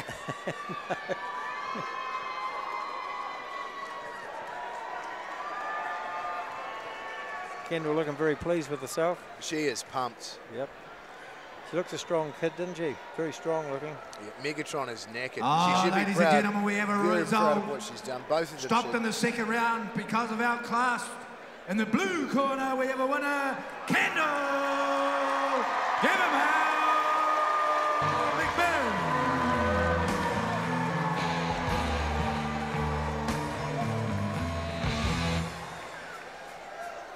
people have a new respect for boxing when they've been in a situation like this where you're fighting for charity, and all the training that goes into it and the outcome of the fight. It certainly gives you a new understanding of boxing. 100%, but even just watching that, saying that, I'm knackered from watching it all. Getting their photos now, but Jason for the Pits TV, very shortly catching up with both boxers. Champion for that round, Kendall Gibbon, Al McMinn. We'll try and get Megan Anderson in there for a chat as well. There you go, that is the end of Bout 5, Fight for Kidz 2018 at ILT Stadium Southland. All the money raised tonight going towards Koha Kai. And just looking around, a lot of people in those stands too. Main stand along the bottom and up the top. SIT stand too. I know that all the corporate tables were sold out.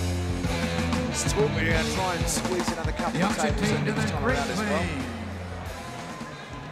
Auction team to the ring, please. Here we go. Champ. Right, ladies, what's it off for here? Looks like a side rugby ball.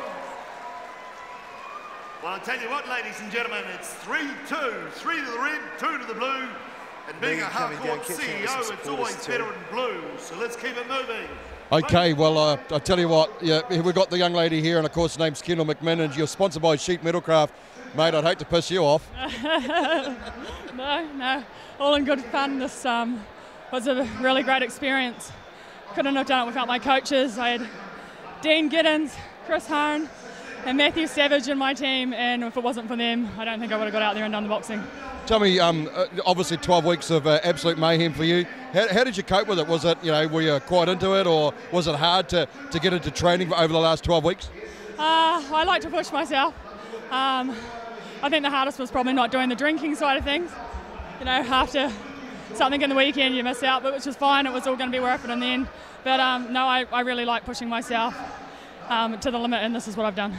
Okay, you've already thanked a few people for what they've done. I know there's some people from Aussie that are watching you and you want to give them a big shout out, so we'll give you that opportunity now, eh? To everyone in Australia, thanks for watching. I miss yous, I love yous. And I just won $1,000 as a bet, so I'm coming to Perth. And to Lucas, Mason and Marley, watching from home, I love you heaps, and I hope you like watching your auntie fight. There we go. Hey, well, congratulations. That was an absolutely awesome effort. Well done. Cheers, thanks very much. Well, unfortunately, with every bout, there's always got to be somebody that doesn't quite get across the line. And Megan Anderson, mate, hold your head high. I mean, that was, you sort of, wow, you took a lot more punishment than I ever would. Yeah. Yeah, I just think, I don't know, I just wasn't as strong as her, I guess. She was a lot stronger than me, and I think her reach got me as well. I just couldn't get anything in, but I tried my best. I did try my best. Well, the thing is, I mean, you've trained hard for 12 weeks. You've fronted up in the ring. I mean, that in itself is a massive challenge for a lot of people. I mean, I'll be honest with you, there's no bloody way in the world you'd get me in that ring. And you got in there and you stood there and you did yourself proud. There's no way you didn't. And maybe it's just a little bit more of an experienced person than what you were, but hey, you still stood your ground. You can still be proud, can't you? Yeah, I was going to run away. So many times I could have fucking run away, but I didn't. Well, that's good. But I know you want the opportunity to thank some people, so who helped you to get where you are now? My sponsors, Alistair McGuinness, who sponsored my table, McLovin Dairies, and my trainer Nigel. I can't think of his last name, but he was my Bout sponsor, I think. Yeah, and just everyone who supported me. Yeah. Mate, and our trainers. Thanks to our trainers a lot. Don't be so hard on yourself. I mean, you've done fantastically well, seriously. I mean, mate, walk away from this interview with your head held high. It was absolutely seriously. I mean, you've done fantastically well. Congratulations. Thank you. There we go, folks, and of course, stay tuned to the Pits TV. The next fight coming up here on the Pits. Just getting ourselves Okay, ladies and gentlemen, we're at the halfway point or thereabouts. We'll have a short interval after about 6, 15-minute interval to refresh yourselves, and you'll be entertained by the Mermaids at halftime.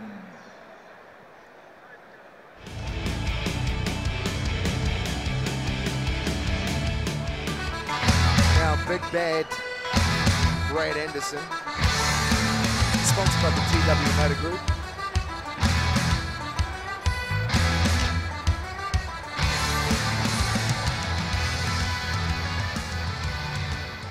He comes out of the blue corner.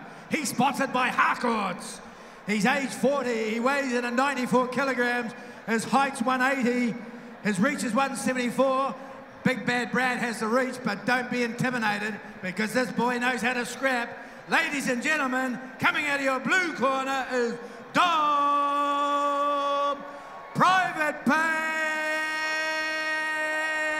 Rickety.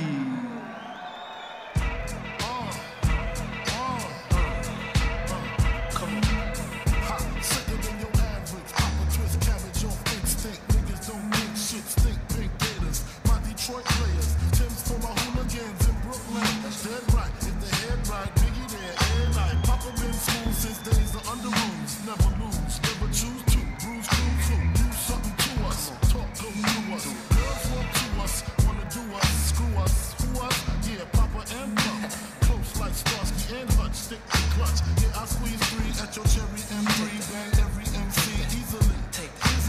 Recently, niggas frontin' ain't saying nothing, so I just my peace, keep my peace. Cubans with the Jesus peace, with my peace. Packing, asking who want it. They got it, nigga flaunt it. That Brooklyn bullshit, we on it.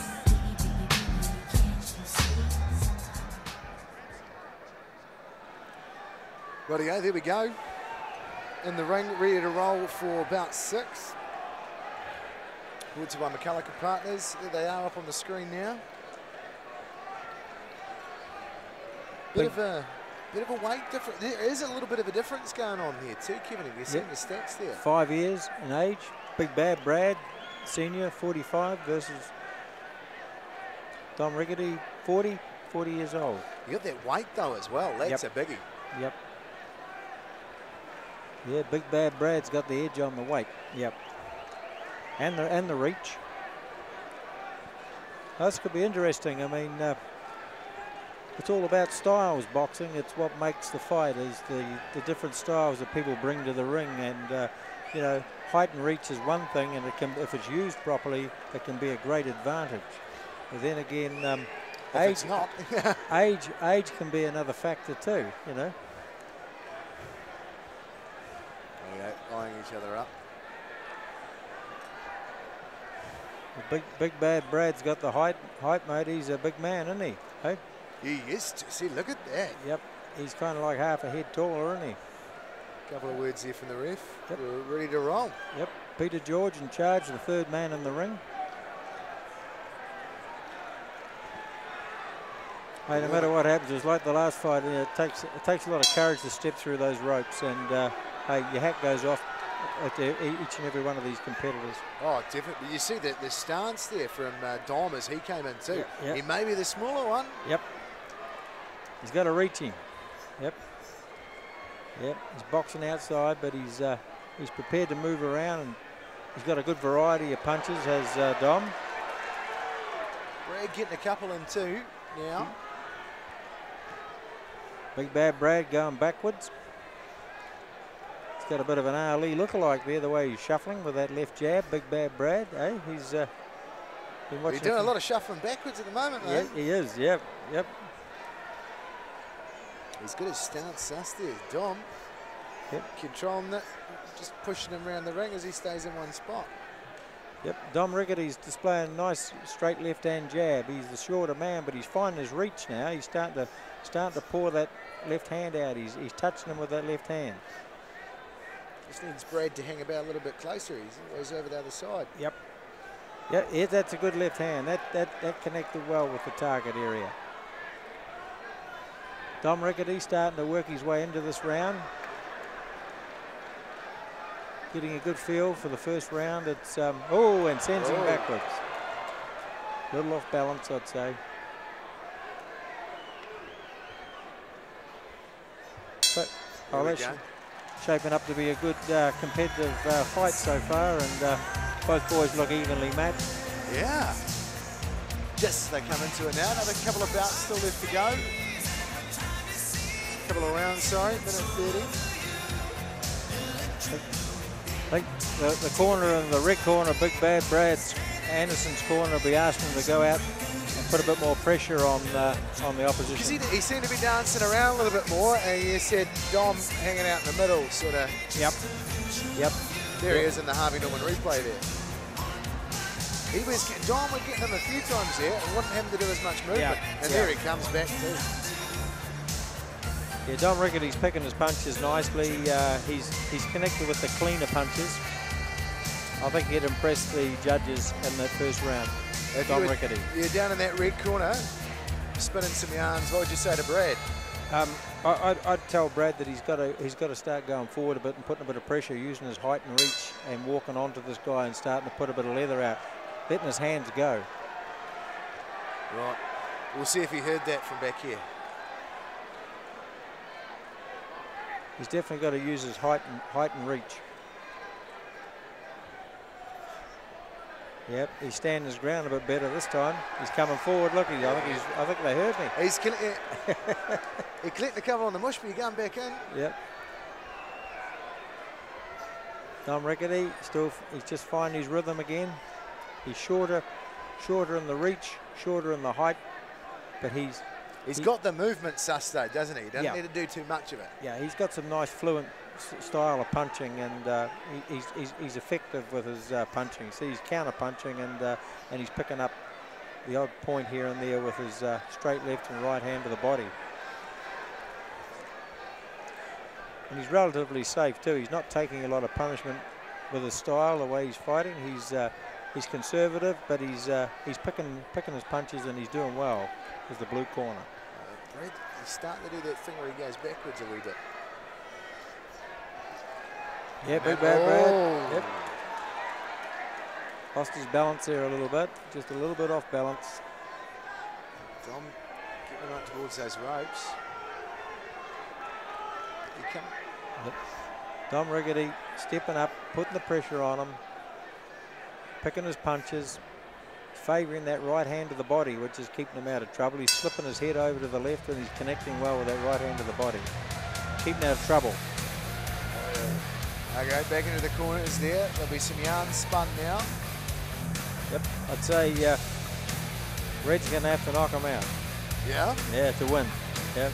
Right. Yep. If that's possible. Well, he's looking a little bit tired, as soon as he's leaning back. He's on the stool. Dom's just sort of casually leaning back in the corner at the moment there, looking in the blue corner. There we are in the Harvey Norman replay. Yep. He is getting a few in though, Brad. Yep. He started off really well in that round, but Dom Rickety got his rhythm again as the round progressed and later in the round. A bit short with those punches on the replay.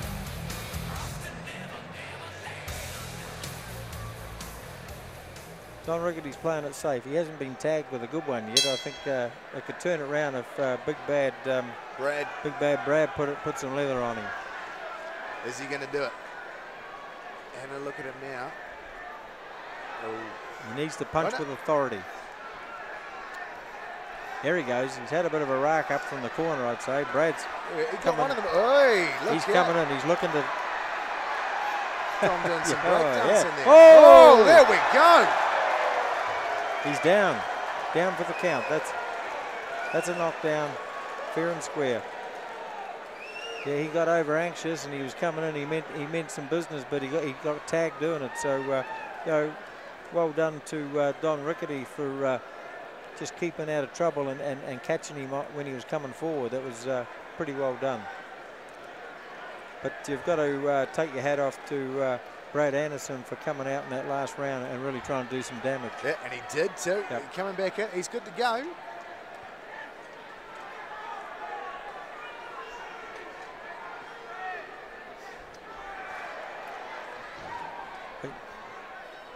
Don Rickety, I think he's fancying his chances of a knockdown here. Another knockdown, but here we go. Brad's still swinging him though. Yep. He's not running back quite as fast as what he was before. No, he's standing his ground more, and he's doing better by doing it. We've got a bit of blood there though. Look out. Dom's got the. Blood. Okay, we got some blood on Dom. Yep. What do we do there? We got to. That'll be mopped up, and they'll just wipe it up and they'll start again. I don't think the doctor will be called. It's not serious enough, I don't think. Yep. Big Bad Brad are getting them in. Yep. Enough to bring out the blood. No, Yep. all right, all tidied up. Yep. Dom's good to bowl again. You don't get any points for blood. That's all part of the sport. He's not happy with his blood though, look out. No, it'll be affecting his breathing. Yeah, but he's coming out at Big Bad Brad now. Yep. Yeah, Dom's breathing won't be as good as it should be, but he's coming back. He's trying to finish this round off. And Bad Brad, a little bit unsteady there for a minute.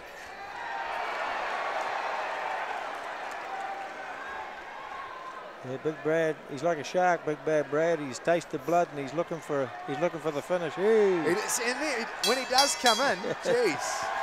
That's it. Well done. Full credit to both boys. A good old go there, ladies and gentlemen. Enjoyable to watch. Good to see a bit of claret on the floor. Styles make fights. Here we had two completely different styles in that fight, and it made for a good fight. Yeah. Yeah. Okay, can we have McCulloch Partners and Harcourts and GWD Motors Harvey Norman replay. to the ring, please? See, look at him when he don't get them in.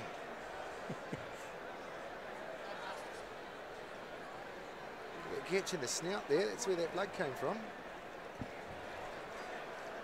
Ooh, good right hand to the jaw. Yep. And down.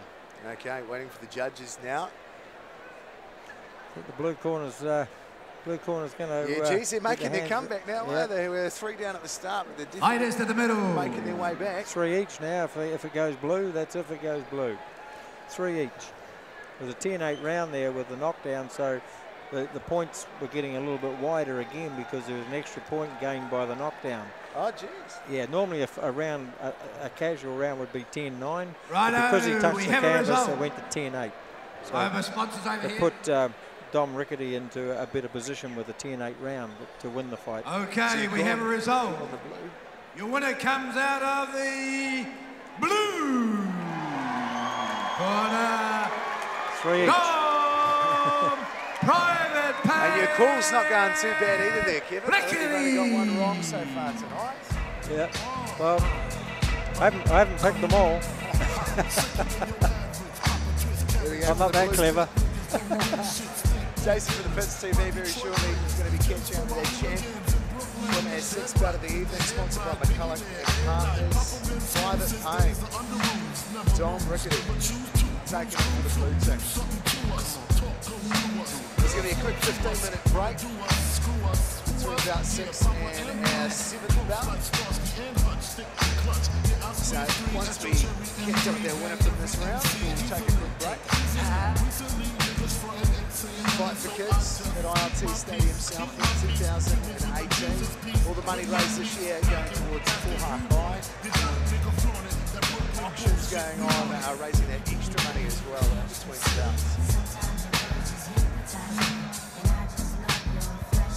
Ladies and gentlemen,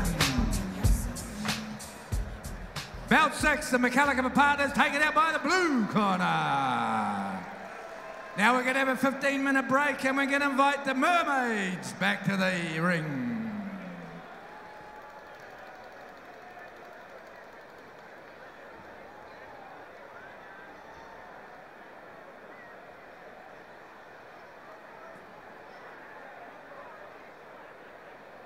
Okay, folks, here we go. Brad Anderson, mate, fantastic fight there. You really took it to him, but unfortunately, not quite good enough tonight.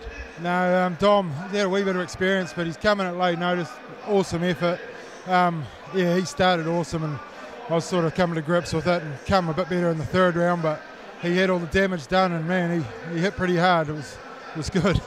But I mean, obviously you stayed up there, you know, and did all 3 rounds and it come down to a points decision and stuff.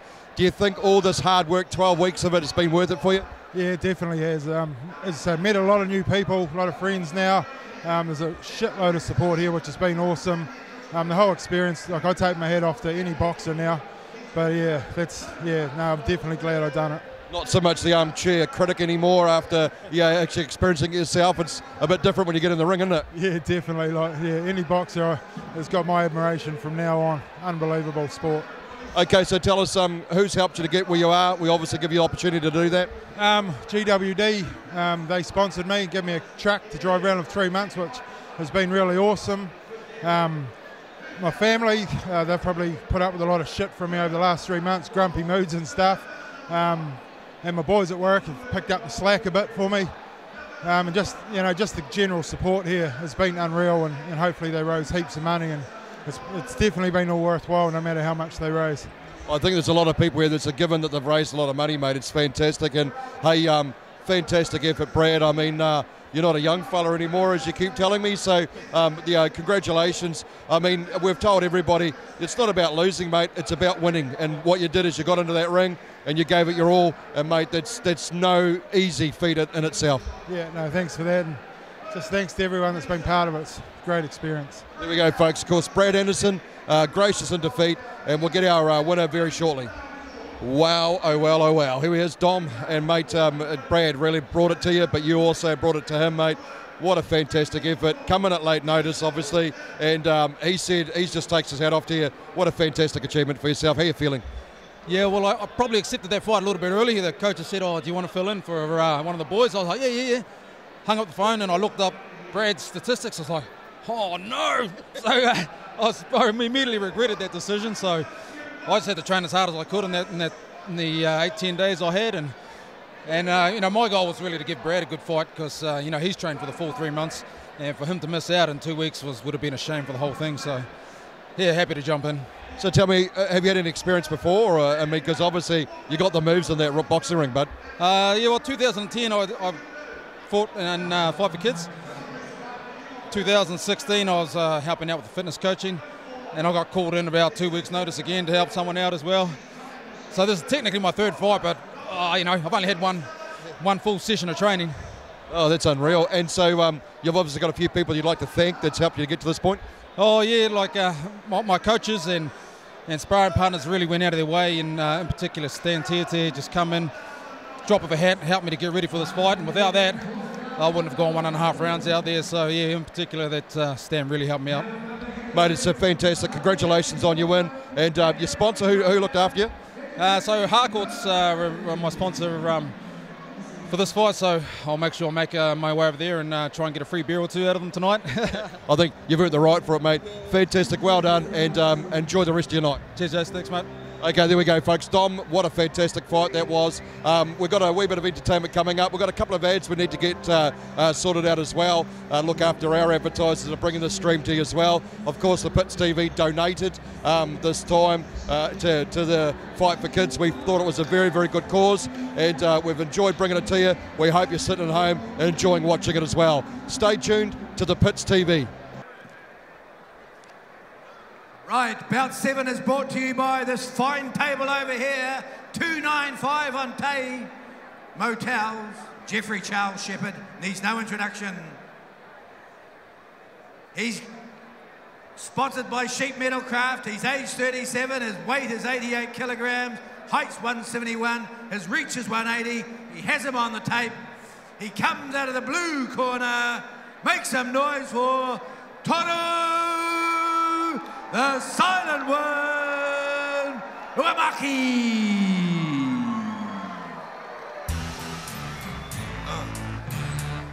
This is life. This is life. This is what I know. That's what I know. So to me, this is life. This is life. One more road to cross. One more risk to take. Gotta live my life like it's one more move to make. One more road to cross. One more risk to take. Gotta live my life like it's one more move to make. I'm up at like 6 a.m. to check this nigga. We work the night shift. And I got to check the figures. Knock on his door. People talking about he ain't there, but the house is packed. Shit, I know he here somewhere. See, money get high. I don't knock what a nigga do to get by. Just make sure you getting by. Don't fuck with you getting mine. Ain't the first time he ran off. Should've split his shit then. Hate to think of what he's getting if I catch him slipping. Won't be an ass whipping. I can tell you that. I keep it real with this caddy going to sell. He's coming out of the red corner. He's sponsored by Pro Storage. He's age 33, his weight's 92, his height's 177, his reach is 176. I won't stop him. Introducing from the red corner, Casey the Brawler Calder.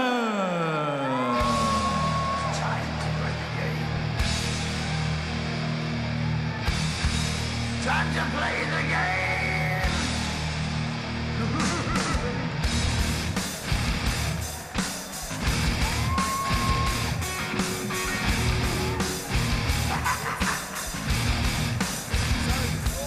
It's all about the game and how you play it. All about control and if you can take it. All about your debt and if you can pay it. It's all about pain and who's gonna make it. I am the game, you don't wanna play me. Here we go, getting back into it, about 7. The competitors up on the screen now. In the blue corner, the silent one, the red, the Brawler. Bit of a weight difference then again too, Kevin. Actually looking at that. Oh, yep, and age as well. Yeah. Okay. Looking each other up and down. It looks like we're ready to get back into it.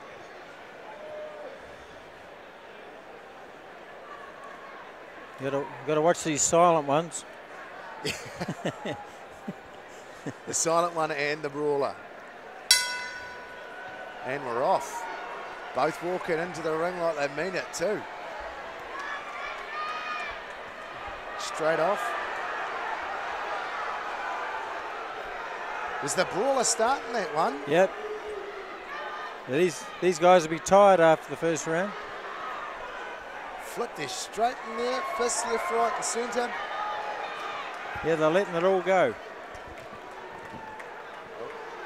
Dennis got a count on. Into the corner there, taking a wee half a minute. Geez, I think we've already got some blood there too. On the Brawler. Hey, just off one of okay. his cheeks. I know where. Geez, and back into it. Wow.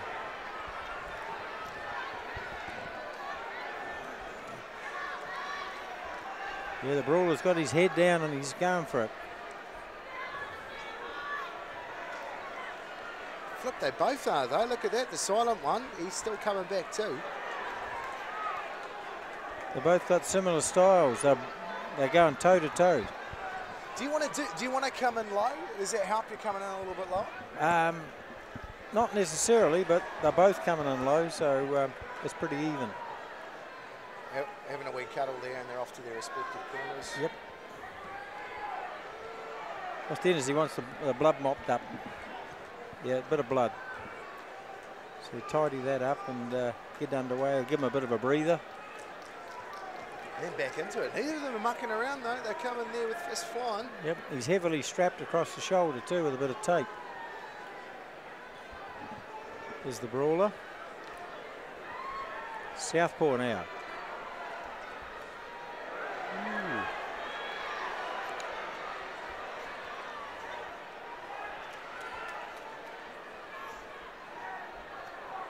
Nice left jab from the silent one. And again. Football protecting. Okay, there we go. End of the first round there. I think the Brawler there looking a little bit more tight than the silent one. Yeah, I think it took toll on both of them there, but they looked like they were straightening up near the end of the round, but they're going to have to come out, and now they've established that little bit of straight up and down boxing, they're going to have to carry it on the second and third round. Otherwise, they're going to be very tired. The Harvey Norman replay up there now. Yeah, look at them. Just coming from everywhere. If you had to, looking at that round there, who would you say is taking that one? Who would you say is taking that round? Well, mate, it's a little bit hard to sort of work out. They're similar styles doing the same thing. It's a bit messy. It's pretty hard to pick. And a wee bit more blood there too, just wiping that off.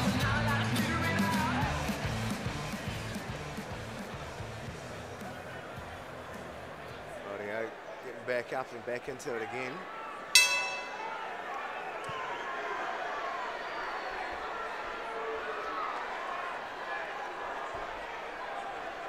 Second round, same as the first.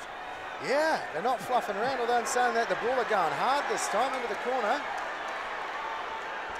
He didn't like that either, the silent one. Yep.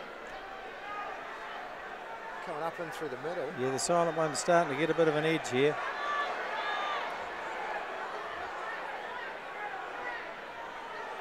Geez, that was a good one in the mush. Yep, the brawler's jabbing away, but silent one comes back over the top. Bit of holding. Come on, let him go. Come on. Oh, and one in the face. I think that was on the break.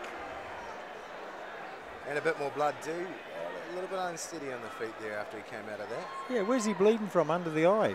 Is he on Yeah, the I top think of there's the a cheek? wee nick there. They were trying to tidy it up a little bit when they were off in the corner there at the end of the first round. Yep. Might have split his cheek open. Both starting to look a little bit more tired now. Yeah, the silent one's starting to come in over the top. Yes, body shot. Uppercut. He's starting to really some telling blows, and he comes back. The brawler comes back.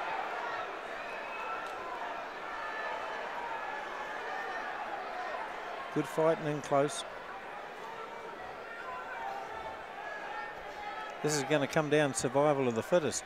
Yeah. Oh, Ooh. that was a good knock. More blood. We wipe off. No.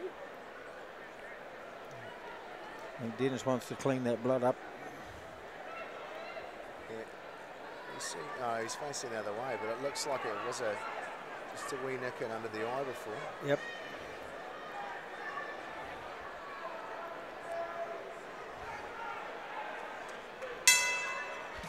There we go. Into round two. What can you say? What do you reckon?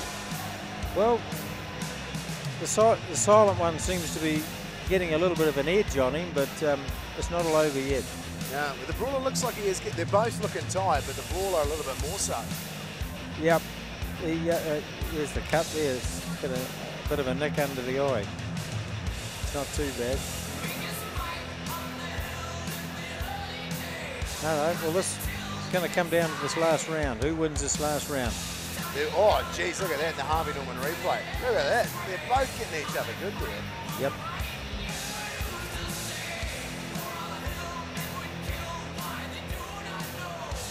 There we go. That's when the silent one got a little bit upset.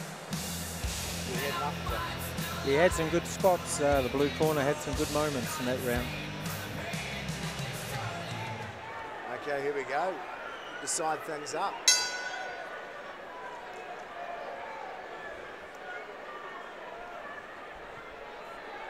Yeah, he's back into it, same pattern. Nice. The silent one's going for it now. Yeah. He's more effective with what he's doing. Has become more effective with his step in and punch him over. Doesn't throw as many, or hadn't been throwing as many, but when he did. Yep. Yeah, he really wants this. The silent one coming forward. Oh, geez, and there's that blood too. Yep. Coming back. It's not a bad cut though. Ooh, that's a nice punch. He felt that one. The brawler's still hanging in there.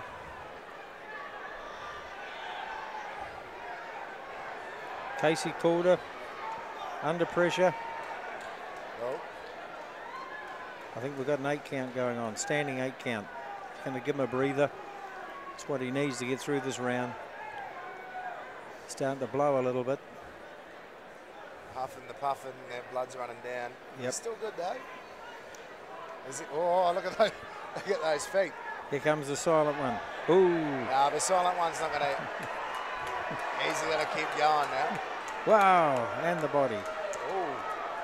The brawler comes back. He caught him a good one. Yeah, he does. And look, this is the first time the old silent one's starting to look a little bit more Wow. tired now. Oh.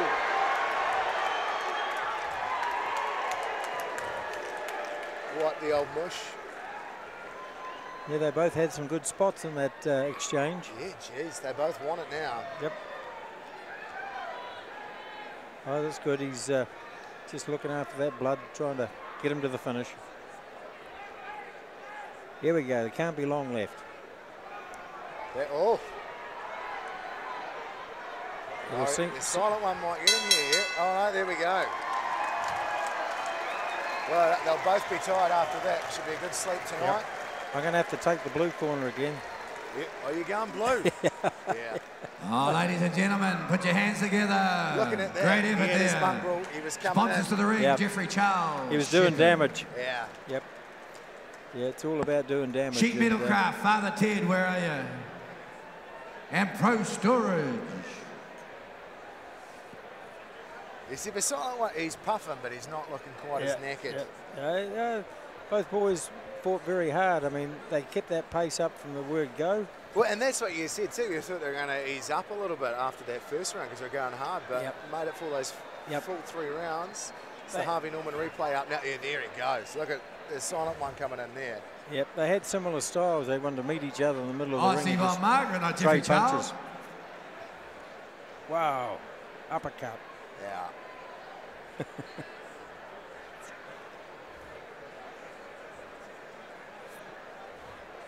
Yeah, counter with the right. He was good. He did a good amount of ducking there, the silent one, just at the right times too. Yeah, he was moving his head and countering with the right hand, and he had quite good skill for an infighter. They definitely liked it in close, these two boys. Just waiting on that judge's decision to come through. Oh no, he's going to clean up his, Bit his of blood. schnoz. Yep, nose and cheek. Righto. Fighters to the centre, please. Fighters with the referee. We have a decision. Your winner comes out of the blue. There we go. You called it, Kevin. You called it. The silent one, Ulamaki. This is life. This is life. This is what I know. That's what I know. So to me, this is life. This is life. One more road to cross. One more risk to take.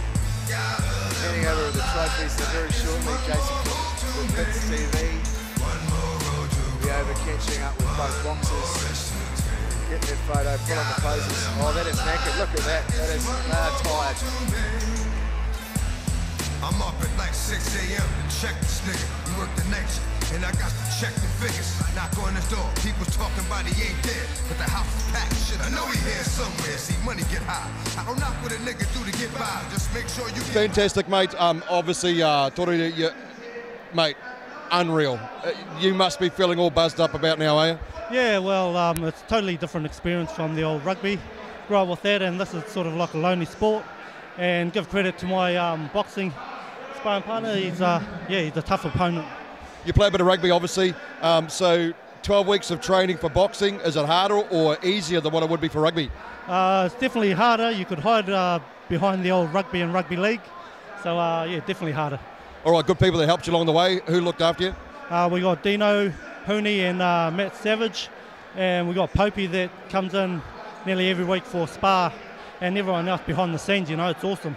You must have just about balanced it up for the blue corner now, have you? I hope so. You've done well, mate. Congratulations on the win, and all the best for the future. And thanks for getting a part of and behind this charity. Thank you very much. Righto, let's bring this man in here. He's looking a bit worse for wear, folks. We'll get him to come in now.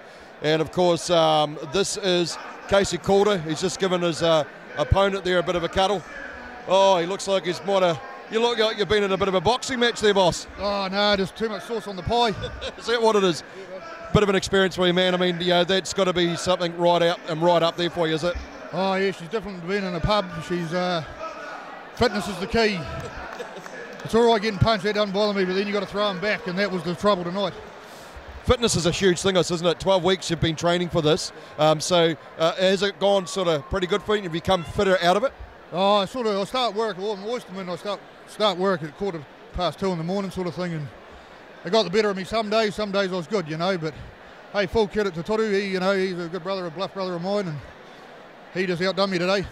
Well, the thing is, mate, it doesn't matter. I mean, no one loses here. The charity is awesome. The fact you stepped up into that ring in itself is, shows you're a bloody true lot of class, mate. Who would you like to thank just quickly while I got the opportunity to? Oh, all the trainers and Mark Cox and all the girls from Pro Storage for sponsoring me, and I'll come have a beer for every one of you after this.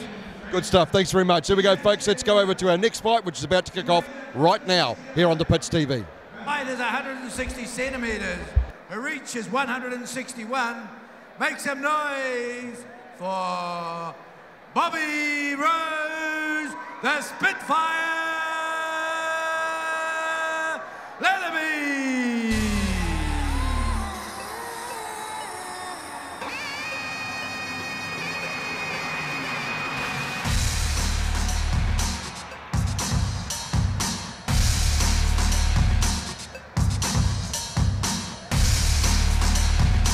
Come on, the Spitfire!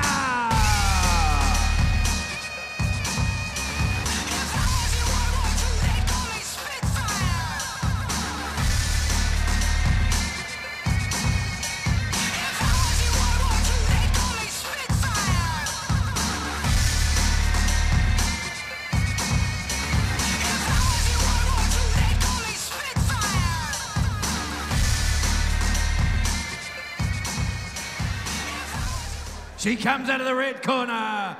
She's spotted by Nathan McDermott Building Limited. She's age 32. She weighs in 1 kilo lighter at 55. I'll give her a ride at Ascot Park. Her height's 160. Her reach is 154. She loses the tail of the tape, but will she lose the fight? Introducing your fighter from the red corner, Katie, the Unbreakable McDowell.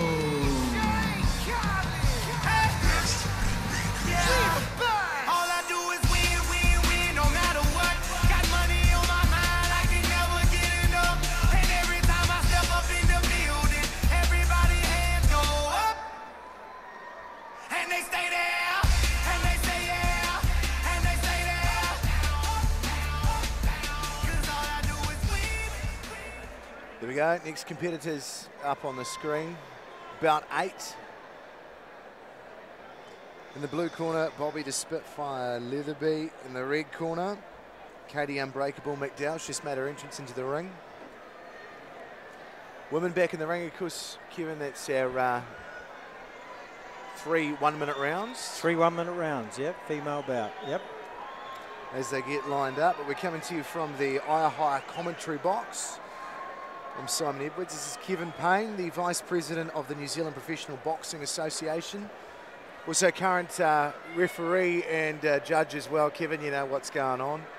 Yeah, well, yeah, this is corporate boxing and it's a different level of boxing, but it's very exciting all the same. And these people are trained up, highly trained and at their best they can produce for the night and for the limited amount of time they've been training. Yeah, with 12 weeks. Yeah. Yeah. Okay, we're off and into it. Sheepish, she came flying out, the Spitfire. Yep, another female fight, mate. They don't muck around. And they're both going hard too. Spitfire come out roaring, but Unbreakable's not taking that either though as well. Look, she's throwing her own too. Wow. These girls are bantamweights. They're down on the 55 kgs, 54, 55 kgs. Just look at them move around though. Yep. Sustainable? Well, yeah, I think these girls will give it all for 3 rounds, yeah. They'll just keep throwing leather like that for the 3 rounds. It's action-packed. The blue corner walking on. Fair bit of support coming towards the Spitfire over near our wee commentary box. Oh, and they're responding too. A lot of cheering coming for Katie now in the red corner. Oh, that was a good one to the mush. Standing 8 count. Dennis Enright intervenes for a standing 8 count, and it was warranted. Give this girl a bit of breathing time. She could come back and do it if given them 10 seconds sort of chance to revive herself. Compose herself and start again. Here we go. Time's on. Jeez, there we go. Yeah, a bit of a shaky round for the red corner, but blue probably deservedly won that round. Well, she came out firing, didn't she? Like a Spitfire. Yeah, like a Spitfire. Yep. A lot of energy though, like both of them not mucking around, they're in there. Oh no, she's really keen to do some work out there, and she never took a step back. There we go on the Harvey Norman replay. You know, the Spitfire guiding that all around the ring there. Yeah, it's not that Katie McDowell is fighting badly, she's just getting unsettled with the pressure. Yeah, but she's still firing them back as well. Oh, then that's that good one that she had to the bush there, just what they called it. Just pressure. So what Katie McDowell's got to do is come out this round and get settled. And settle with throwing punches, but settling down and getting more action out of it. She's a bit unsettled going backwards. Yeah. Into the Here we go. Oh, here we are. Wow. Now they both are too. Ooh. It's pretty even there. The Spitfire came out quick. Unbreakable though, giving it straight back. She's not going back like she was that last time. Well, they're up on the ropes now. Yep. She's trying to settle back into it. But it's easier said than done. The pressure is still on. Those lights on you, everybody cheering around too. And the adrenaline. Poor young Katie, she's going backwards and she's off balance going backwards and it's hard to punch. Well, Dennis is putting the count on. He's got the 8 count going again. Good time to put it on. Give this girl a chance to settle down because she does fight well when she has a bit of a breather. So what is he checking for there? Just making sure. Yes, he's just giving her a breather, making sure she's got a balance and everything going good. And Bobby comes out roaring though every time, plenty of energy. Katie's giving it back now though. Yeah, unrelenting. She's trying to get that one in. Yep. You can see she's got it there. Another good round to the blue corner, the Spitfire.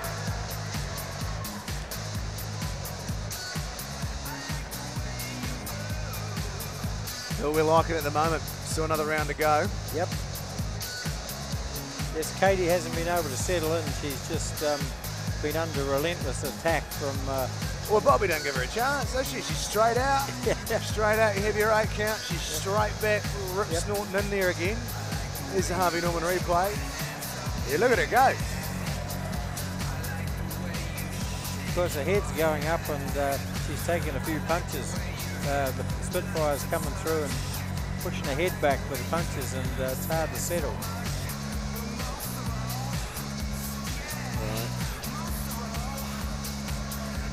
Couple of words there from the trainer. Third and final round. You see what she's going to come out again? You could see her already. She's going to come out flying. She's full of fight. Yep. And there she goes. Oh. Shake hands. Hang on. Forgot about that. And now we're, oh, look out. See, you give her a couple of seconds there. It gave Katie a chance to come back into it. And she did. Oh, God, the power, the onslaught. She's coming back, fighting back well. A lot of support from the crowd for both the red and the blue corner there. The chants are going. Katie's got a lot of heart. She's not giving in. No. Ooh, here we go.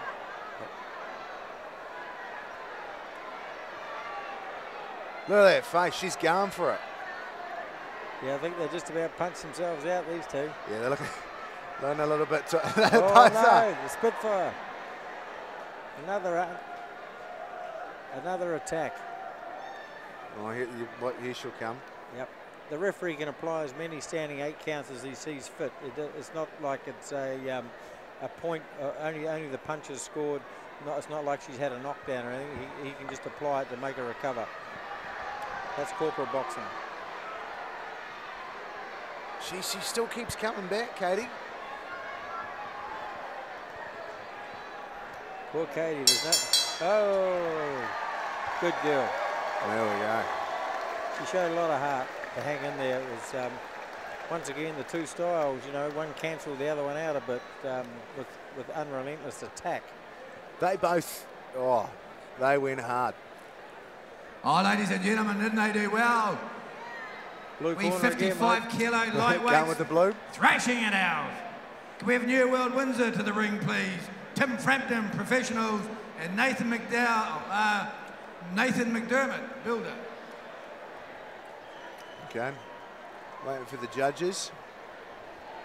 There's a good Jesus some energy going on in that fight though. There was, mate. Straight from the first bell, they just tore into it. Yeah. And it was the same pattern, overwhelming pressure all the way through from the blue corner. But to the credit of young Katie, she fought back and... you can see that in the Harvey Norman replay just finished up there. She kept going. Yeah, she tried so hard to get back into that fight all the time, but she was just getting edged out with that pressure. Yeah. Yeah. Yeah, take my hat off to her. She put up a gutsy effort. Yeah, brilliant job. Both did. And they're at that weight where they're not really hurting each other. They're like 54 kgs. They throw a lot of punches, but they're quite big gloves, and they're not doing a lot of damage, even though it does accumulate. Yeah. But the fact is, these girls can do that all night, you know, as they Righto, show. ladies And they and were, gentlemen. yeah. We have a result. Denny and Wright to the middle, please. It is a unanimous decision in Bout 8, sponsored by New World Windsor. The winner comes out of the blue. There she is, the Spitfire. Bobby Rose, the Spitfire. Came out firing every time. Weatherby. And the blue, yep. Katie Unbreakable McDowell, though, as you were saying, she kept going. She wasn't, you know. Yep. Yeah, she applied the same pressure right through the whole fight, and she's willing to punch herself out doing it. Well done to them both. Very shortly, Jason from the Pits TV. Catch up with both the Spitfire and Unbreakable as well.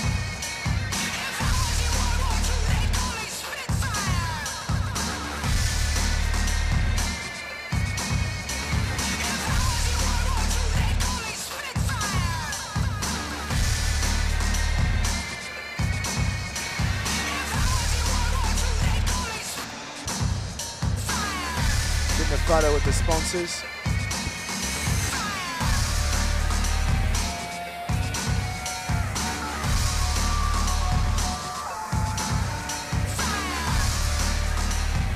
Ladies and gentlemen, didn't they do well? The Spitfire coming out on top. We'll have our auction team to the ring, please. Our auction team to the ring. Okay, folks, here we are back at the Fight for Kids 2018. Katie McDowell, you put up one hell of a fight. Not quite on the line. It come down to a points decision. It must have been close. Yeah, I mean, Bobby, but she's like done so well. She has trained really hard. I mean, we both have. At the end of the night, she's definitely come out stronger. Massive amount of respect for her, and yeah, she's done well. 12 weeks, Katie. Has it been worth it? Yeah, definitely. Wow, it's been such a massive journey, and I've met some amazing people. Our trainers are so good, and it's just a real family environment. I love it. Absolutely. Let's talk about your sponsors who've looked after you. Let's also talk about the people you want to thank. Yeah, so I want to thank Nathan McDermott Building for sponsoring me in this fight. Also our trainers, Lou, Abbo, Justin, and Nigel, and also I want to shout out to Misty as well for being us girls' support crew as well. So really good, and obviously all my Evolve members, they're amazing, family, friends, everything like that, and shout out to my wee kids, Caitlin and Fletcher. Katie, there's no loser in this, mate. Seriously, I mean, fantastic. Well done. Congratulations. Walk out of here with your head held very high. You've done a fantastic job. Well done. Thank you so much. Right, of course, folks, Katie McDowell, we're going to get the winner that come through now, and what an outstanding this was, Bobby. Wow, eh? I mean, that was a hard fight, eh? It was. Every fight's a hard fight, man. So what have you done, you know, I mean, obviously 12 weeks of training. Are you used to that type of resume, or has it been something you struggled a wee bit with? Not for a long time. I was actually a synchronised swimmer for about 10 years, but finished when I was 18, so I'm 31 now, so it's been a long time of nothing. But I don't think you ever lose that commitment, you know, that drive to want to do the best you can, so yeah. Obviously a few good people behind you as well, so we're going to give you that opportunity to thank those people. Who's looked after you? Big ups to the coaching staff and the fitness teams. So we've got Dean, Hooney, we've got Mal, Dom, who actually jumped in here after 2 weeks of training, and then obviously all the guys that organise us. I mean, it's a massive job. So, and to all my team as well. We just pulled each other through. Who's your sponsor? Tim Franklin at Professionals Real Estate. Yeah. Okay, well, I mean, that's just awesome. You've done exceptionally well. Well done. And, well, you got the win, you got some flowers, you got a trophy and stuff like that. And I suppose all well worth it for you, was it? Yeah, I'll sleep well tonight after 3 months of not sleeping very well, so yeah. What are you going to do? What's your first thing going to do when you go and get all changed? I'm going to have a beer. Only just the one? Well, I probably only need 2 and that'll be a night, but yeah. Okay, congratulations and best of luck for the future. Thank you so much, thanks. Thank you, Chris. We now move on to Bout 8, sponsored by Jason Taylor Vehicle Sales out there in Clyde Street. Our first contender is sponsored by JP Plastering. I hope he doesn't get plastered tonight. He's age 40, he weighs in at 106 kilograms, his height's 186 centimeters, his reach is 188. He leads you out from the blue corner.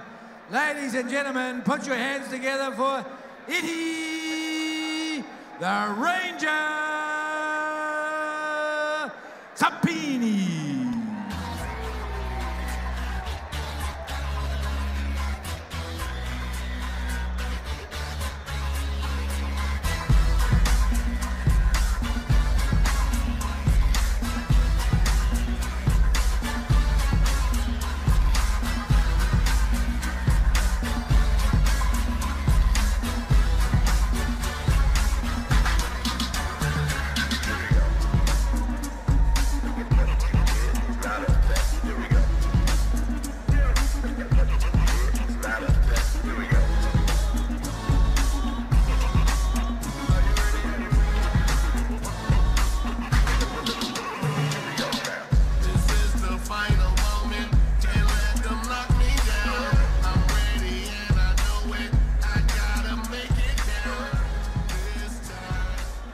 Comes out of the red corner, he's sponsored by GMP. He's age 39, his weight's 110, his height is 180, his reach is 178. He comes out of the red corner, makes some noise for Hayden, the Hammer, Rodri. You can't touch this. Touch this. You can't touch this. You can't touch this. My music hits me so hard, makes me say, oh my Lord, thank you for blessing me. What am I to ride and do like it feels good when you know you're down. A super homeboy from the Oak Town and I'm known. Okay, getting ready for our 9th bout of the evening. Got the contenders up on the screen now. Ring girls just making their way around now. Boxers getting themselves all sorted out. A couple of last minute words from the trainers there. Simon Edwards and Kevin Pine coming to you from the higher commentary box. Bit more weight moving around this time, Kevin. Yeah, the Ranger's got the height on him, and the red corner, the Hammer, he looks a pretty tough-looking character. They got a great set of looking calves on him from this distance. The legs are strong. The body looks tough. The Hammer's ready to roll there too. Look at him. Yep. What sort of styles have we got here? We got a good stand-up tall, sort of a blue corner, and he's Oh, jeez. The Ranger coming in there. Yep. Getting the knocking the Hammer around. Yeah, he's quite rangy. I join your puns on the names. Oh, he lost his balance and got caught with an uppercut. Start again. Settle down. Oh, pushed him over. Pushed him over. It's a push. Down goes the Hammer. Bit of excitement there from the crowd with that. Dust those gloves off. Touch the canvas. Away we go again. The Ranger and the Hammer.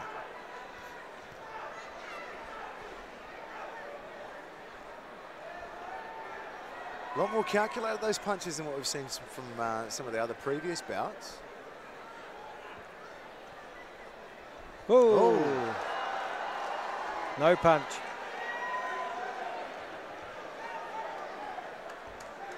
Is he going to count him? Okay, no. Maybe we didn't see that one. Yeah, no. I thought he swung and missed and lost his balance, but there could have been a punch in there. And as you say, as the third man, the referee. Yep, he's right in there close. He gets to see it all, right up close. Gave the hammer a good rev up, though. Could have been a phantom punch. Ooh, head down.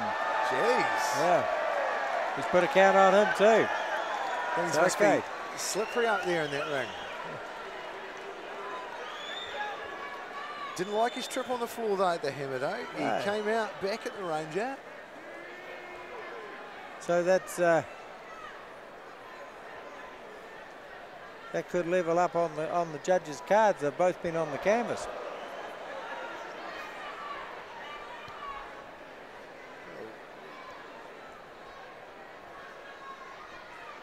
In that case, you'd go back to, if there was a 10-8 either way, you'd have to go back to 10 even and start again, 10-9. So, you know, if you're judging it, it's a bit of a difficult card to arrange. So how do you think after that first round, how are we looking? Are they pretty even or? Well, so if the referee counted those as knockdowns on either side, 10-8, then 10-8-10, it levels out to 10 even. You're going to have to make a decision at 10-9 if you're a judge. Another good balance though, as we head to that second round. Yeah. We'll wait and see that one. The aggressor was the Ranger from the blue corner. He seemed to be the aggressor, but after that though, like when he came down, he come back up and had enough of that. He was throwing a frill after that too. Yep. Couple of words in their respective corners. We'll call that one close and we'll go move into the next round and see what they can do. Here we go.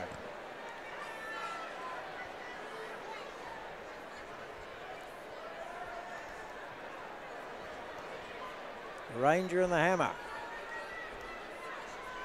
Ooh, the Ranger's got it. He has a good right hand to the head. And they keep coming too. Yep. He's trying to get himself back Missed. out of there, the hammer. Oh. All right, fell. No punch.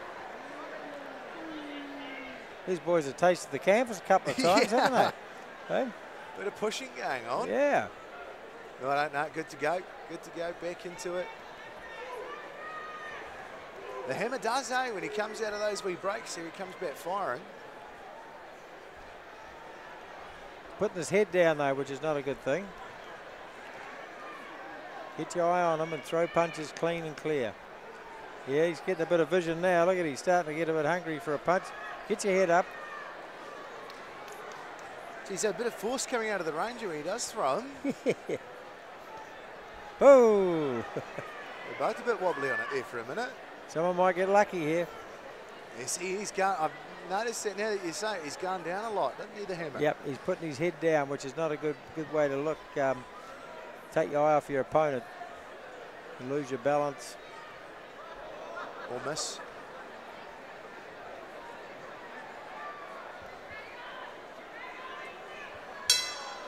You know, he's throwing a couple of those, the hammer. Yep, there's not a lot to score, there's a lot missing. But no doubt there's a few punches that will be accumulated on the scorecards, and yeah, it's a bit hard to judge from back here at this stage. Someone's going to have to make a big impression in this round. The Ranger, though, look, like when he is throwing his punches, he's a bit of foot, like you don't want to be standing, obviously you don't want to be standing in front of any punch, but there's a lot of force going for that. No, he throws punches with bad intentions, yeah. There we go. Ranger on the floor for a minute there in the Harvey Norman replay.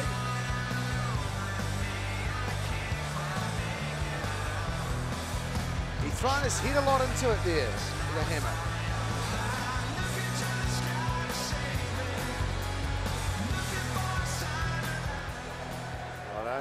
Good to go for a third round.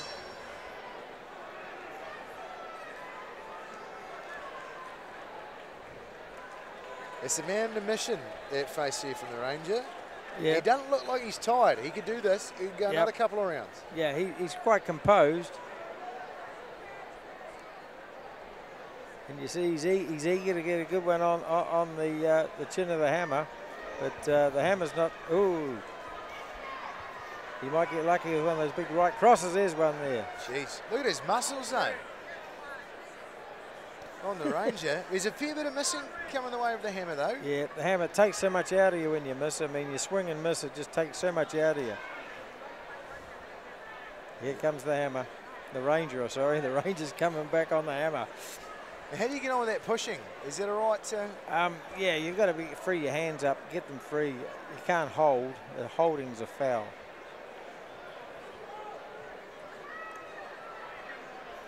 The referee will ask them to free their hands up or step back. They're getting very tired now, these guys. It's coming down to those last seconds. The hammer just needs to be a little bit closer when he's throwing that. Oh, and the right hand connected with the hammer's head. Couple more of those from the Ranger. And he's got him too, he's just waiting. Yep. They're pretty gassed out, the pair of them, but the Ranger looks like he's hungrier at the moment. He's hungry to get, oh, that's the end of it. Ah, they're definitely tired by the time we come out of that one. If we let that go another way around there, I'd like to see what the Ranger would do. Yeah, another round would be good, wouldn't it? Yeah. Can you pick from that? I know I ask you every time, but from that, I'll take a get. I'll go for the blue corner. Yeah. Yep. We are the sponsors to the ring, please. Jason Taylor, JP Plastering, and Port Maintenance Group. I'm sorry, Port Maintenance Group. I was a bit uncertain how they may score this with those, whether they were knockdowns or whether they got when they touched the canvas, sort of thing. Jason Taylor. How it gets scored. He knows the fight game. I'd be a little bit uncertain on calling it because I'm not sure on how they'll score it. Yeah. It looks. I see now the hammer's got his gears off. He looks like he could go again. He could go again. He's a pretty tough-looking character. Yeah, he is now that he's got all his. You get that headgear off. He looks pretty happy. I think that both boys were more fatigued than anything near the end. It wasn't so much that they were hurt; it was fatigue. Yeah. Sitting in near the end of the last round, it was those big bodies take a lot of muscle, big muscles with a lot of oxygen to operate these muscles when you're Ladies and gentlemen, 6 kgs. You know. We have a decision in Bout 9, the Jason Taylor Vehicle Sales Limited. Unanimous point decision coming out of the blue. There we go, eh? Oh, I got lucky again. The Ranger Tapini.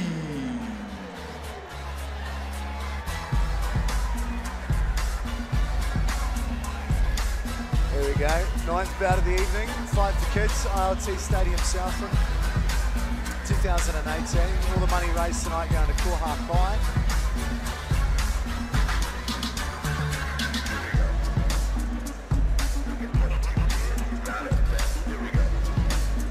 Jason Taylor in the middle there, dishing out the trophies. Oh, look at him go. Look at the Ranger go. It's a rocket ship.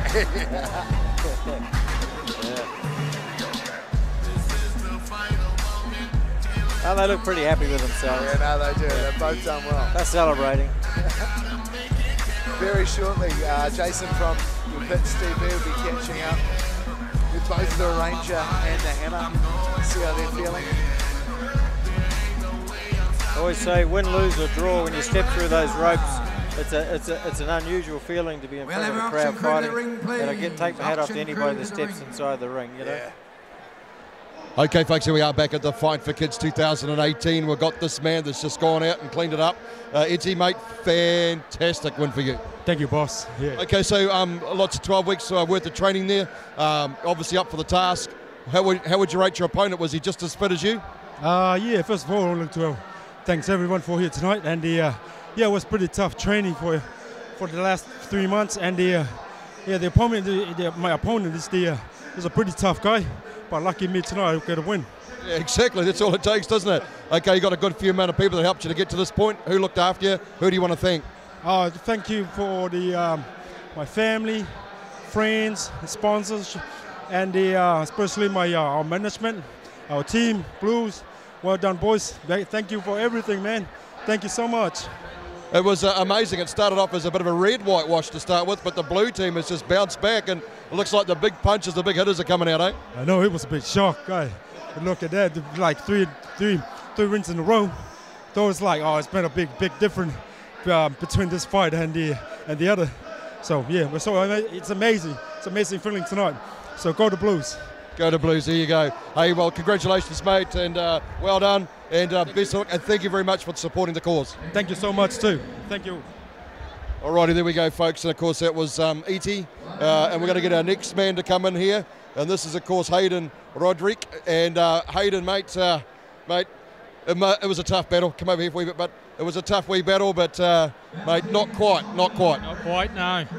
But a tough opponent too, you know. Eddie was way bigger, you know, probably stronger. I mean, at the end of the day, mate, it was a fantastic result, really. Awesome, yeah. Nah, it was awesome. Who looked after you? Who do you want to thank? I want to thank the manager, our coaches, and Dave. Awesome job, you know, organising the event. And my team, you know, and family and friends for coming, you know. Awesome. Well done, mate. Hey, gracious in defeat, but still a winner as far as we're concerned. Thank you very much for supporting the cause. Awesome, man. Cheers. There we go, folks. Let's go back to our next fight here at the Fight for Kids, the Pitch TV.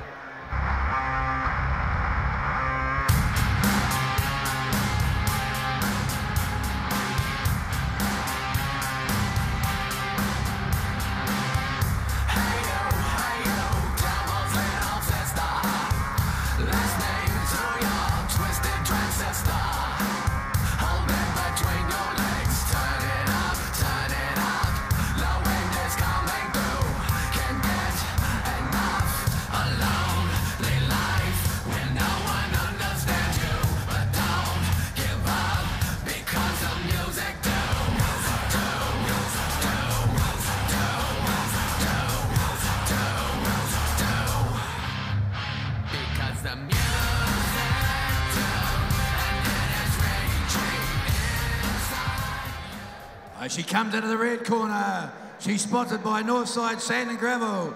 She's age 36, her weight's 83, her height's 170, her reach is 172. Ladies and gentlemen, put your hands together for Tracy Shortfuse Allen.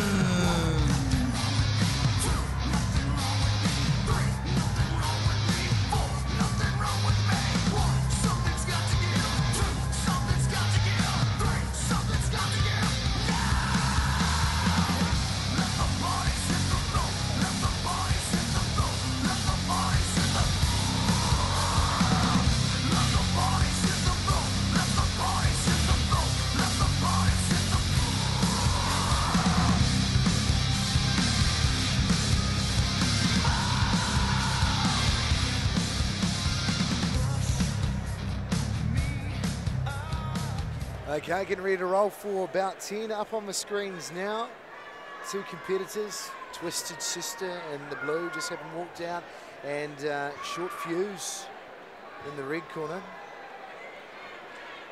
Women's fights, we've got the 3 1-minute rounds, Kevin. Yeah, 3 1-minute rounds. Tracy Allen, Tony Eade.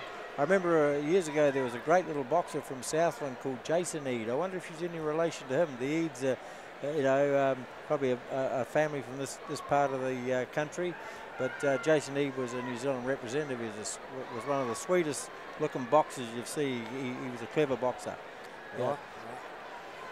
Hopefully. That name's pretty familiar down here. Yeah. Rightio, sizing each other up. Ready to roll. Quite evenly matched too for this bout as well, right across the board. Yep, just the 3 years difference, I think, is the in age. Geez, and they're both off too. We've seen this with all the women's bouts tonight. Oh, the girls don't disappoint. Yeah. Simon, we said that earlier, Simon, how the girls come out and they give it their all. And they last it for the three rounds as well. Yep. And look at them go. One's a southpaw. You got the girl in the blue. Tony Eads, a southpaw. Leads with her right hand and crosses her left over. Whereas the girl She hasn't stopped doing that either, actually. No. Just looking at that now, she's going non-stop.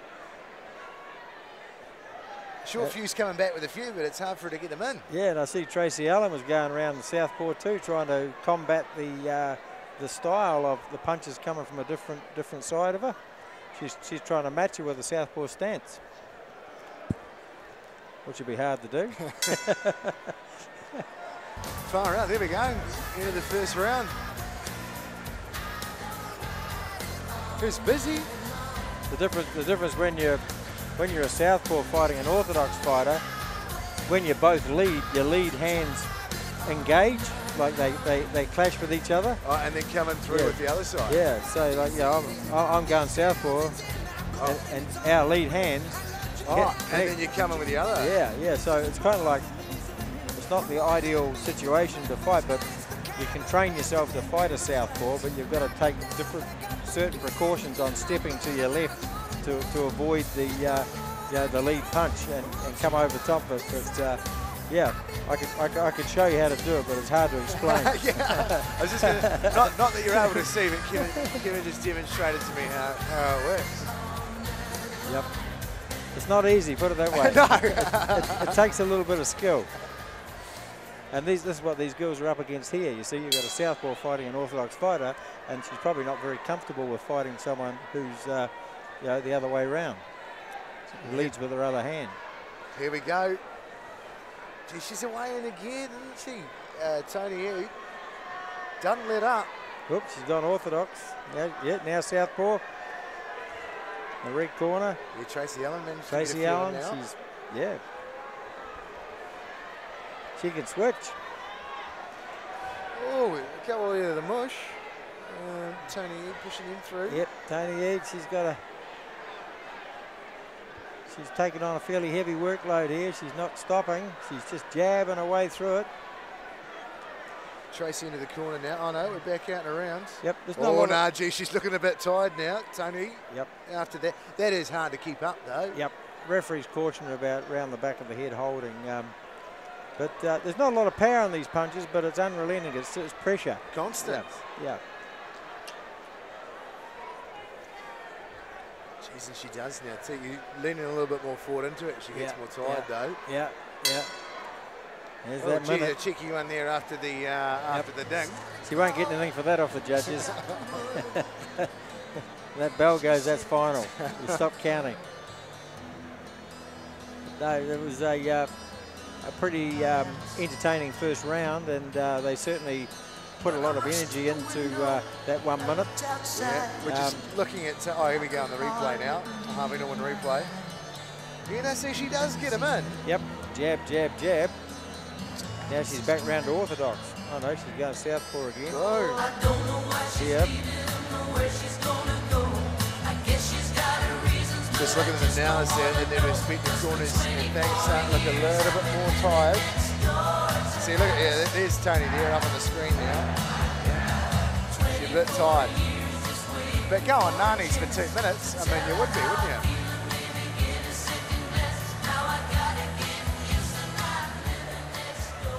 Tracy's back out, making her way in the middle of the ring. Crowd enjoying the background music. Yep. The Twisted Sisters really winding it up again. Tracy's come back though, short she fuse. does. Yep, she's got a short fuse. Yep. Twisted Sister, they start to look more tired, yep. Which is, given Tracy short fuse that chance to come back through. Yeah, no, they're both getting good parts of this round. They're sort of scoring well with their jabs. A couple of the noggin. Sort of using each other to stay balanced there for a minute. Tony E's just standing there a little bit busier. But no, she's coming back again as Tracy Allen. She's not saying no. She's keen to participate right to the bell. Yeah. Look at them go. Yep. Here's another one. Wow. Well, the third and final round, that'll be the decider here, because it's they've had good parts.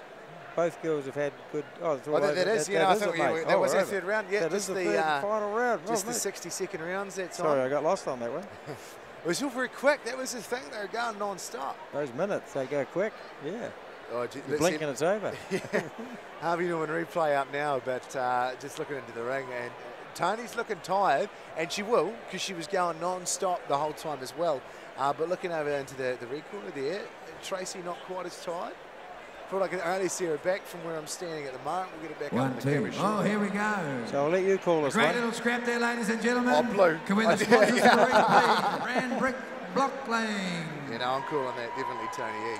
Alhambra Oaks Motor Lodge. Another couple of rounds, and though. Northside Sand and Gravel, please. I was ready for another round. Yeah. Yeah. No, I reckon if they keep going, short fuse, I reckon she could have gone a few more. You see, there she is, up on the screen now. She's all good. She can go again. Oh, they fought right to the bell, you know, same style. See, look, Tony needs to sleep. She's tired after that. I know. Put it all in. The short fuse and the twisted sister.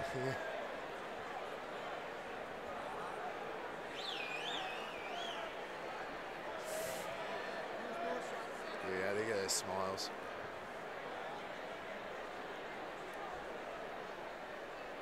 Here we go. Could be a split decision. Yeah, well, this is... Judges are deliberating. Got the paperwork down there. Oh, yeah. Oh, hang on. It's been passed over to the ring announcer, Sean Belly. No, there's yarns. Hang on. Was anything passed? Righto, ladies and gentlemen, we have a result. A very close decision, but they've gone unanimous in the end. And the support of the blue. Hey, you picked that one, brother. Tony Twisted That's Sister it, Simon. I give up. You pick the rest. Yeah. Hey. Yeah, nah, I don't think that'll be happening anytime soon.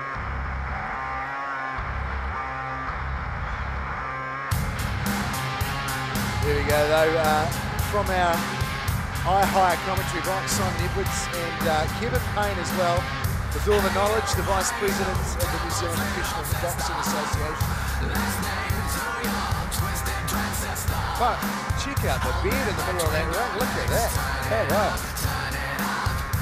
Well, Tony was just a little bit busier through those 3 rounds, and she accumulated just those few extra points in every round.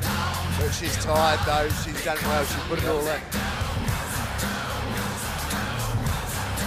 Very shortly we'll cross down to Jason from Bits TV. We'll catch up with both Tony and Tracy. See how they're feeling. Tired.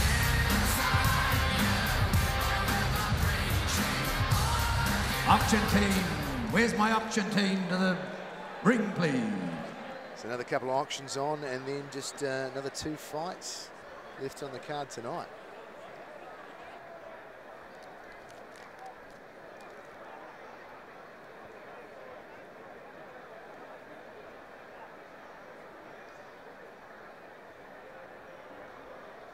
Okay, folks, we'll just break away from that auction for a moment. 2018 Fight for Kids, and I got this young lady here, Tony Eade.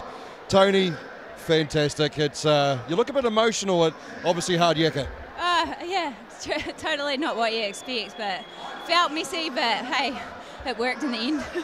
I think you do quite a bit of training anyway, so fitness shouldn't have been too much of an issue for you, but is it a different type, you know, this boxing, is it just really take it out of you? Yeah, for sure. I think it's the whole occasion, having people watching and the nerves and getting hit and this, yeah, it makes it a lot more challenging. I bet you're probably knackered before you even got into the ring, you know, with the way that, you know, this whole thing goes, isn't it? Yeah, I think we all kind of visualise the day a lot different, so it affects everyone differently, but it's definitely exhausting.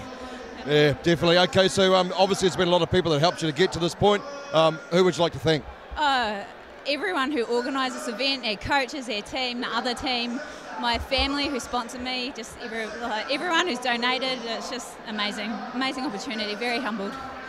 Well, congratulations. You walk out here a Fight for Kids 2018 champion. Well done. Thank you, thank you. Righto, there we go. And of course, that was Tony Eade, folks. And we'll just get this young lady to come over and see us now, who was very gracious in defeat as well. Tracy Allen, making her way over here now. Tracy, how are you? Wonderful. Was a bit of a hard yakka for you? Yeah, it was very hot.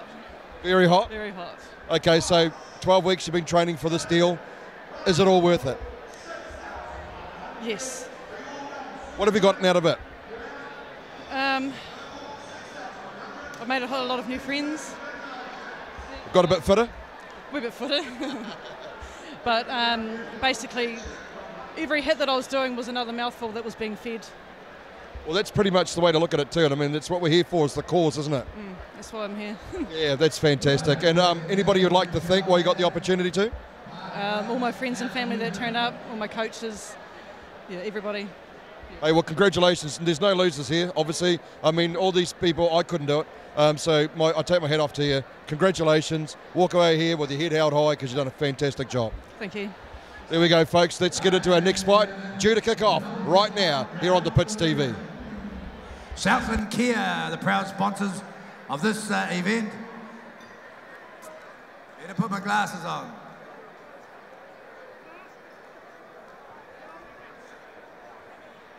He comes out of the blue corner. He's sponsored by Calder Stewart. He's age 39. He weighs in an 81 kilogram. His height's 180. His reach is 184. Put your hands together, ladies and gentlemen, out of the blue corner for Hayden, the Haymaker Taylor.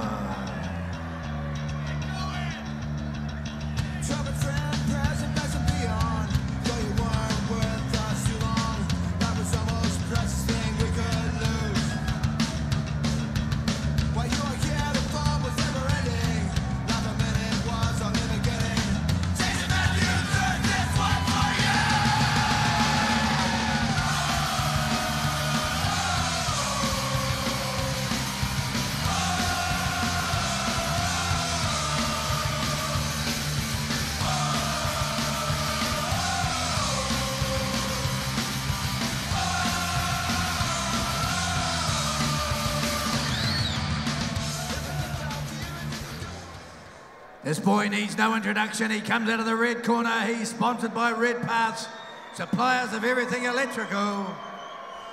He's done it on the rugby field. He's age 37, but he's ageless. He weighs in at 77 kilos, height's 183, reaches at 184. Put your hands together for Mana, the Hitman Harrison.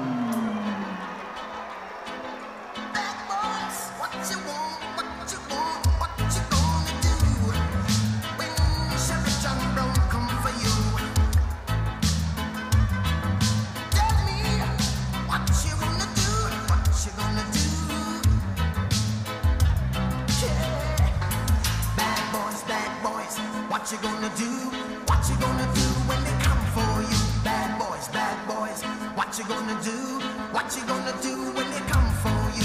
When you were 8 and you had bad traits, you go to school and learn the golden rule. So Rightio, getting ready to roll for our second to last bout of the evening, bout 11. Southland Kia, just sizing them up with his stats there.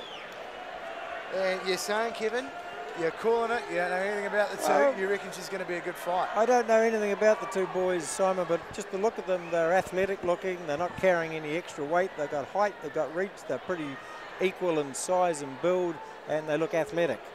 So, I don't know. Let's see how it pans out, but I think these two styles could make a good fight. Let's hope. Right. I like the look of them. Okay. At first sight, yeah. Here we go. Oh, geez, and they are. Oh, you're not wrong, are they? Now boxing. These boys are boxing. Hey. Straight into it. Look at that hunched over shoulders there. How could I see that? I've never met them before. There's some pace in there too. Yeah, good stuff. Both of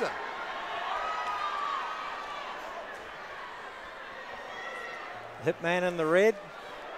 The haymaker in the blue. And they're boxing nicely. They're picking their punches down to the body, up to the head, jabbing, sticking and moving. Nicely balanced. Ooh, and catching him with a good right hand. The red corner caught blue with a good right hand. What do they have to do to take this fight? Because they seem so... Well, it's going to be about who does their thing the best. They're both boxing in a similar style. So, yeah, I think Blue's putting it on him, like with the... he's pushing the fight. But look at Red. Red's coming back. I mean, they're having good patches. It's early days. Minute 30 rounds. Yep.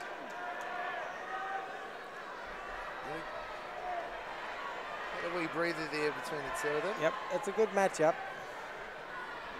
Well, actually, now that we can see those the camera angles there, they are starting a little bit tired. Yep, yep. Oh, it's a fairly energetic round. Yeah. You know, there was a lot of action. Their output was quite high. You know, the amount of punches they threw, and they threw them with good style, and you know, obviously been well taught for 12 weeks of boxing.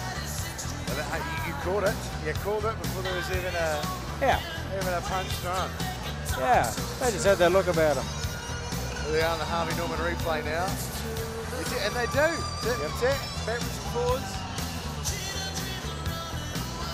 These guys are boxing in, say, like a good novice amateur fashion, you know, like an amateur fighter would box in his first couple of fights. You know, this is how these guys are boxing. Doing very well. We're going to hold that pace in the next 2 rounds. I reckon they're going to give it a go. Yeah. There will be some slowing down, but I think they'll do it together. Haymaker coming in with that hunched over sort of a let's bring it on look. Well, they're both doing it actually. Yep, yep. The Hitman too. Yep. Yeah, the Hitman's got that, yep. But the Haymaker, his output's just a little bit sort of higher rate. But look at that lovely long left jab from the Haymaker. From the Hitman, sorry. Hitman, lovely jab.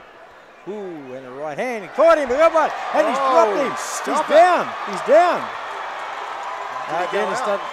Dennis doesn't like it. He's called it off. So that's it. He's called it off. Yep, yep. He's called it off. Oh, what a shame. What a shame. Yeah, because that was turning into a good bout. It was just one punch come out of the blue, but he obviously, the referee's in the best position to see how the eyes roll or how the guy, he didn't give him a chance to recover. He obviously didn't like the way he went down. So that's it. He's calling it, and yep. so it goes. Hey, you work on the judgment of caution, you know, rather than sort of letting him get up and take another shot, because that could have been a very damaging blow.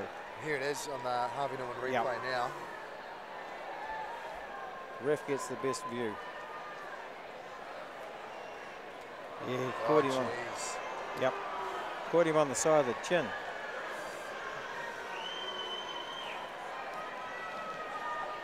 That's a shame, because he was doing very well. The Hitman Harrison gave a good account of himself. Could we have Southland Kia, Calder Stewart, and Red pass to the ring, please? Is that Harvey Norman replay up again? So they're a little bit anticlimactic in the end, isn't it? Everyone's all quiet. Yeah, trying to suss out what's going on. Yeah, I mean, it had the making of one of the best bouts of the night. Oh, one more left. Yeah. One more left now. That'd be a great rematch.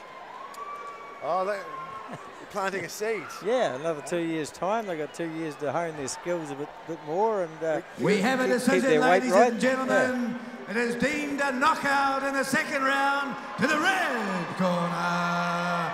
Mana! He looked after his name, Hitman. You know, he looks a little bit gutted as well and go all the way through. Yeah, he would be gutted, yeah. Yep. Yeah, but that's what happens in boxing. One punch can just turn a fight round just like that, and that was evident in that round. Yeah. So even the look on the Hitman's face, he wanted that to keep going. Yeah. Oh, they were having fun out there, mate. That was a good contest, and I would like to have seen it go on the distance. It's a shame. Yeah. There you go, the results for Southland Care about 11. Second to last fight of the evening. Our last one, the younger group about 12. We'll get underway very shortly. We'll check in with Jason Fitz TV. And he'll be having a yarn with both Mana the Hitman Harris. Auction team to the ring, please. The auction team to the ring. And Hayden the Haymaker Taylor. Alrighty, folks, here we are back at the fight for Kidz. And look, we've got this man here, Mana Harrison. Fantastic, mate. I think it was the right punch at the right time. Just that was it. He was out cold. Yeah, I suppose sometimes in boxing, especially when you're dealing with amateur first fight, it really takes just one punch, you know, and sometimes you get lucky, sometimes you don't, but I suppose he was fighting really well up until then. I didn't feel any of his punches hurting me as much, but he was busy. So then I really don't use my right hand, and I just thought I'd give it a go because he left himself free, and yeah, I happened to give him a knockout. So yeah, pretty rapt about that for us boxing fight. Good result, really, isn't it? So 12 weeks worth of training for what? A few minutes? Yeah, I know. And that's why we always have a laugh with each other. It's like, geez, 12 weeks of training for 4.5 minutes. But to be fair, you need that 12.5 weeks for that 4.5 minutes. I was in there for, 2 minutes, 2 and a bit, and I started feeling myself getting quite fatigued. So it's an amazing sport, boxing. I can run on the rugby paddock for an hour and 20 minutes. But it's challenging in that ring for 4.5 minutes. Well, the thing I suppose that they always say that it drains you before you even get there because it's the hype leading up to it and stuff. And we had a few of the rugby boys that have said the same thing. The training's completely different, isn't it? Oh, definitely, and you hit it on the spot. I haven't got the biggest of legs, as you can see, but when I got in that ring, my legs felt so heavy. I was like, geez, you know what I mean? So just hit it on the spot there, mate. So yeah, it's another step up. Quickly, just who do you want to thank? I just want to thank the Red Team, all my Evolve crew, and friends, family for supporting me, and my 2 kids who came down this morning and helped me out with the first fight. Me and the kids had a fight in there, and they ended up winning, so that was awesome. Good stuff. Congratulations, mate. Fantastic. Thank you, man. There we go. Of course, that is Mana Harrison. And we'll just get the other guy. We'll just try and get him over here at the moment. And his name is Hayden Taylor.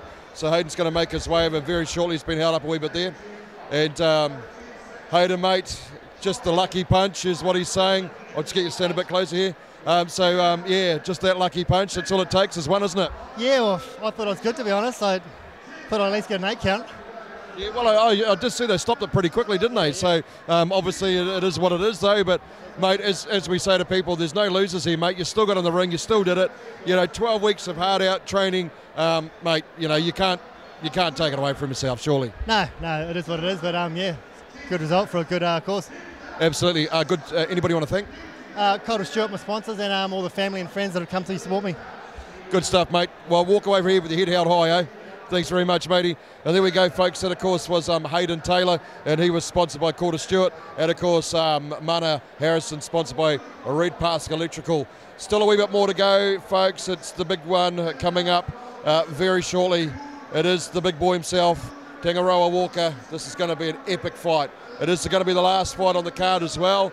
Big thanks to everybody that's tuned in to watch this event today. Without you all, it wouldn't be worth it, to be fair. We hope you enjoyed the coverage that we've given you from the Pits TV. We're really into motorsports, so this is a bit unique for us, so we do hope we've done a good job and done it a bit of justice for you. So these guys now finishing off the auction. Up next, the big fight. The Younger Group, bout number 12. We'll see you shortly. The last fight of the evening is brought to you by Yunker, part of the family, that famous heating company that needs no introduction. Our first representative is sponsored by the Barracks Functional Fitness.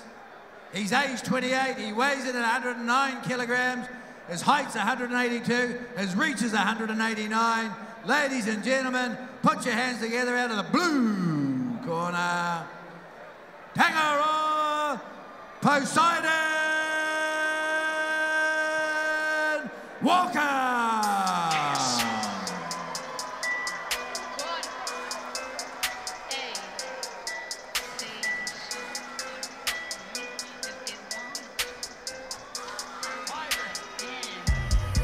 Say, little bitch, you can fuck with me if you wanted to. These expensive, these is rare. red bottoms, these is bloody shoes. Hit the school, I can get them both. I don't wanna choose, and I'm quick, cut a nigga off, so don't get comfortable. Look, I don't dance now, I make money moves. Say I don't gotta dance, I make money move. If I see you now speak, that means I don't fuck with you. I'm a boss, you a worker, bitch. I make bloody moves. Now she say she gon' do what or who? Let's find out and see. Cardi B. He comes out of the red corner. He's spotted by his placemakers. He's 32 years old. He's weighing in at 101 kilograms. Height's 187, reaches 182. He loses the battle of the tape, but I think he's got a better stomach about him, this boy. He comes out of the red corner. Ladies and gentlemen, a rousing applause for Tama Tongan Tornado Tumata.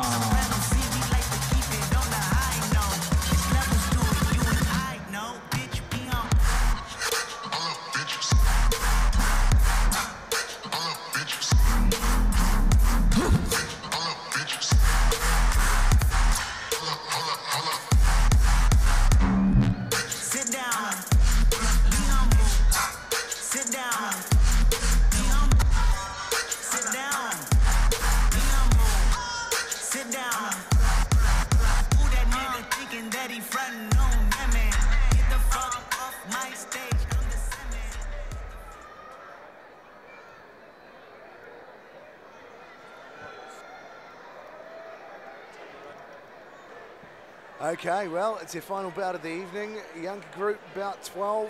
There's a bit more weight running around this time, Kevin.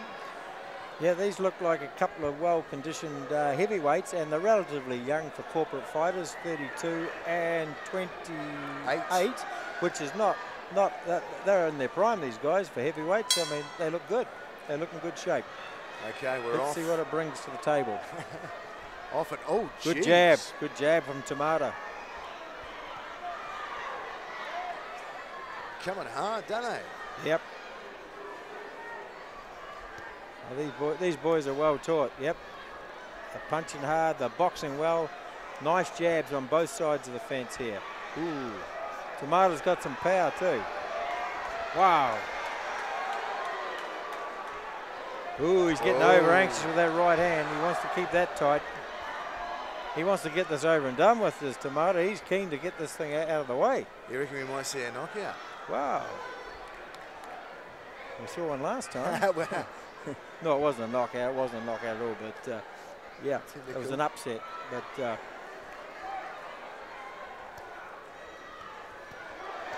jeez, look, he's coming back. Oh, is he going to get him down? The Poseidon. Yep. Look at him go. Oh. Simon Tornado just couldn't get out of and the right hand from Tamata. Wow.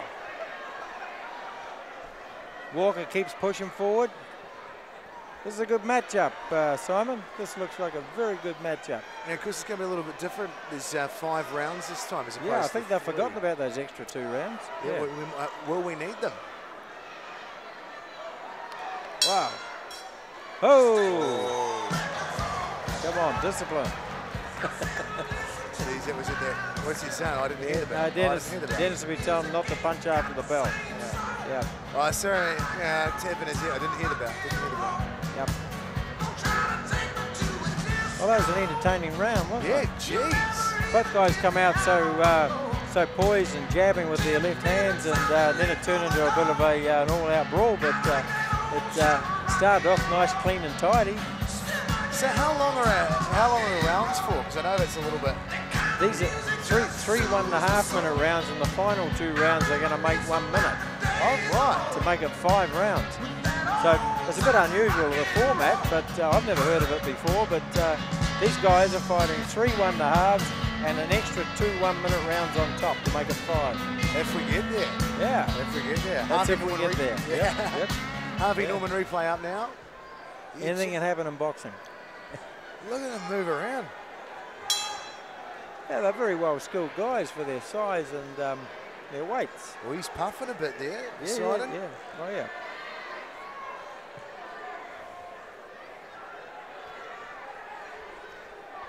Walker going forward and again. Tamata in the red. He's having some of this. Wow. He fell. He fell. He slipped. He just fell off balance. Time out. Time out. What's this? What's he got wrong? Blood. Just mopping up a bit of claret. Okay. Is there nothing too major there? No, just tidying him up. Anyway, time's been held at this stage, so time back in now. The clock's running again. And they are. They're back into it. Beside him throwing those first couple of punches. Walker caught him with a right hand. Wow. Jeez, that got Tamata comes back. Wow, these guys are really slamming some power into these punches. Woo! Someone looking a wee bit more unsteady now. Got him on the ropes. What happened to the left jab? It's gone out the door. This is they started off boxing so beautifully, and now it's the plan's gone now. It's all long. They want each other out of there quick. Yeah.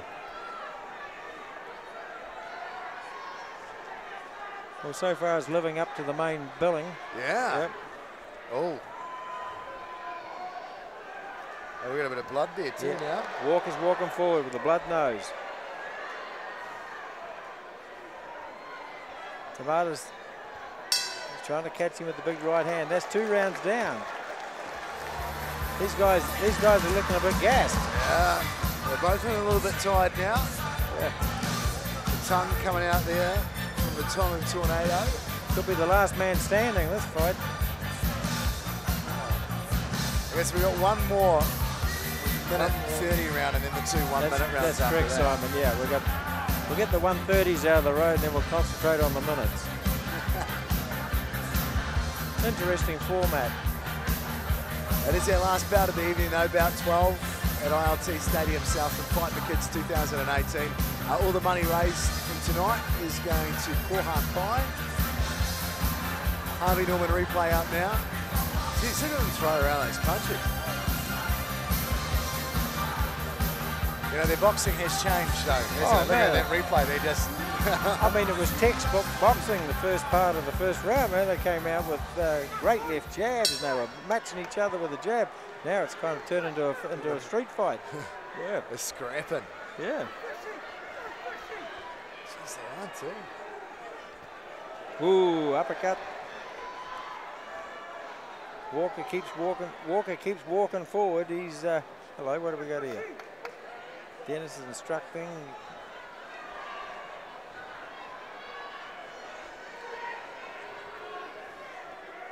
Tamata, he's on the back foot. He's trying to catch him with the right hand as he comes forward, and he has caught him another one. Oh. Tangaroa Walker keeps coming forward. Oh, time, blood.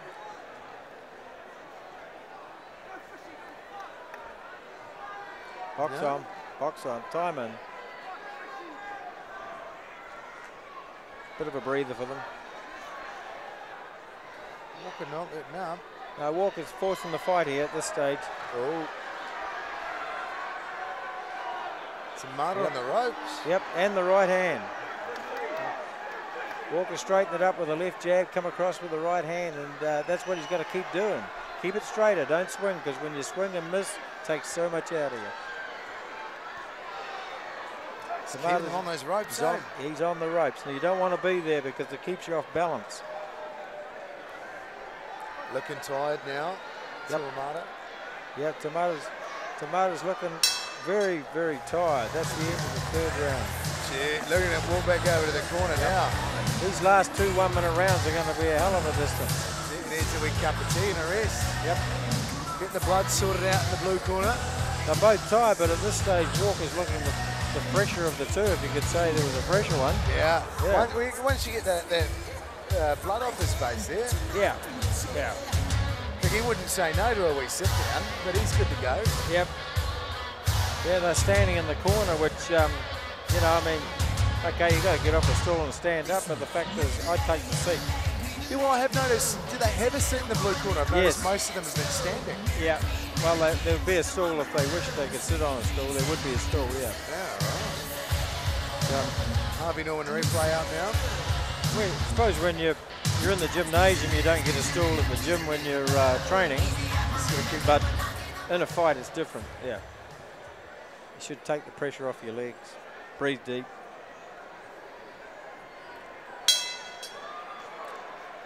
Right, 1 minute round. We're into the 1 minute round now. Round 4. Minute won't be able to come soon enough, I think, for them. Look at that, even walking back into it now. Yep. They're tired. Yep. Boo! Tomato, he's still trying to get that right hand on Walker. He's getting a few in Walker's snobs now. Yeah, he's got the left jab going. They've told him to straighten it up. That'll be the best move for either fighter. If one of them can straighten it up with straight punching, they'll survive these last couple of rounds and get good points, because the guy who starts swinging is going to come off second best unless he catches them.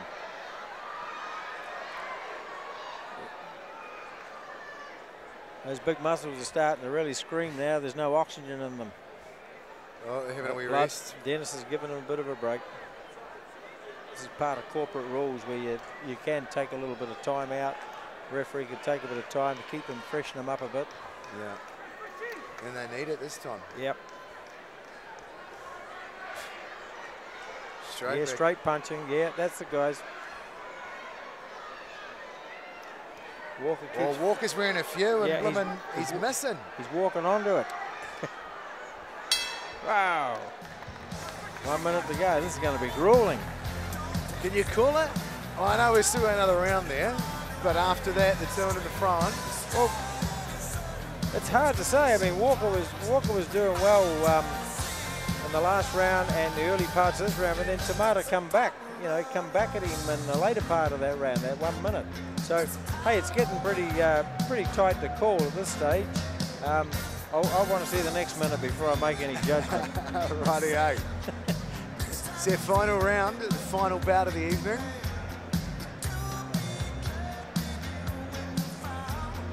Now that they've straightened their punching up, they're the best they can. I think they're on the right track. The guy that can finish the straightest, and they've obviously been instructed by their corners to straighten their punching up, because those big looping round punches that were missing, Tomato was wasting a lot of energy. Yeah. We've seen that in the Harvey Norman replay too, but this popped up before as well. Yeah, he was trying to get the big right hand over all the time, and he was missing. Here we go. That's where Walker had some good patches. He was keeping it straight, or straighter. Last round, touch him up. This could be the longest minute of the year. Wow. Blood pouring out of Walker's nose. He's starting to look tired now. Tomato wants it too.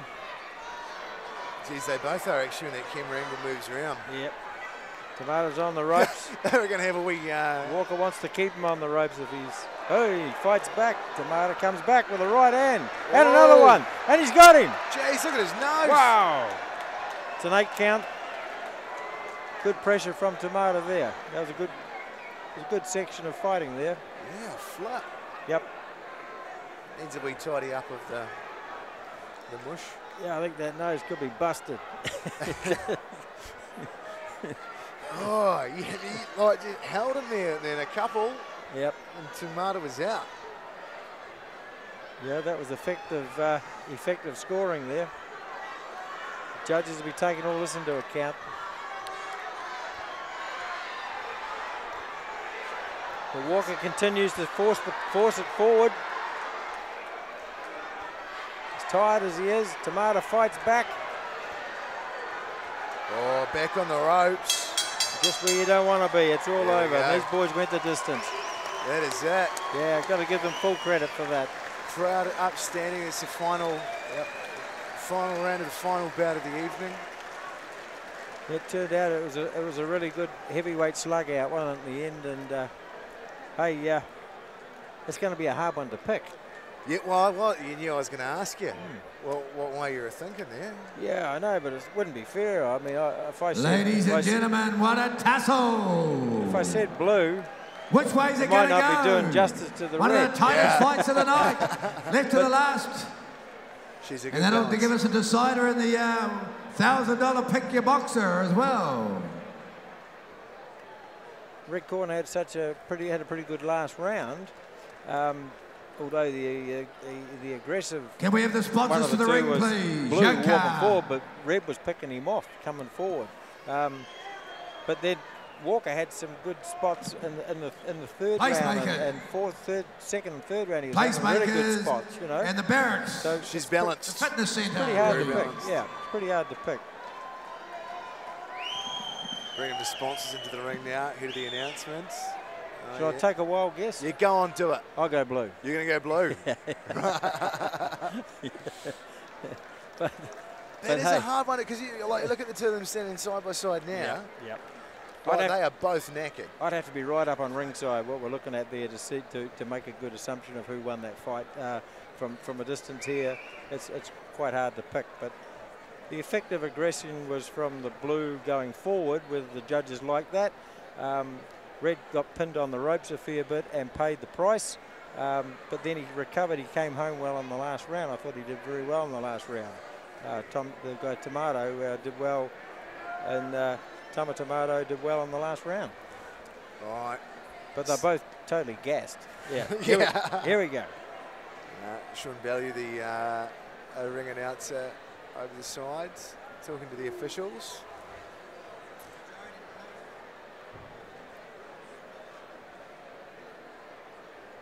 They want the announcements, so they're going to have a sleep. Let's make it a draw. Yeah.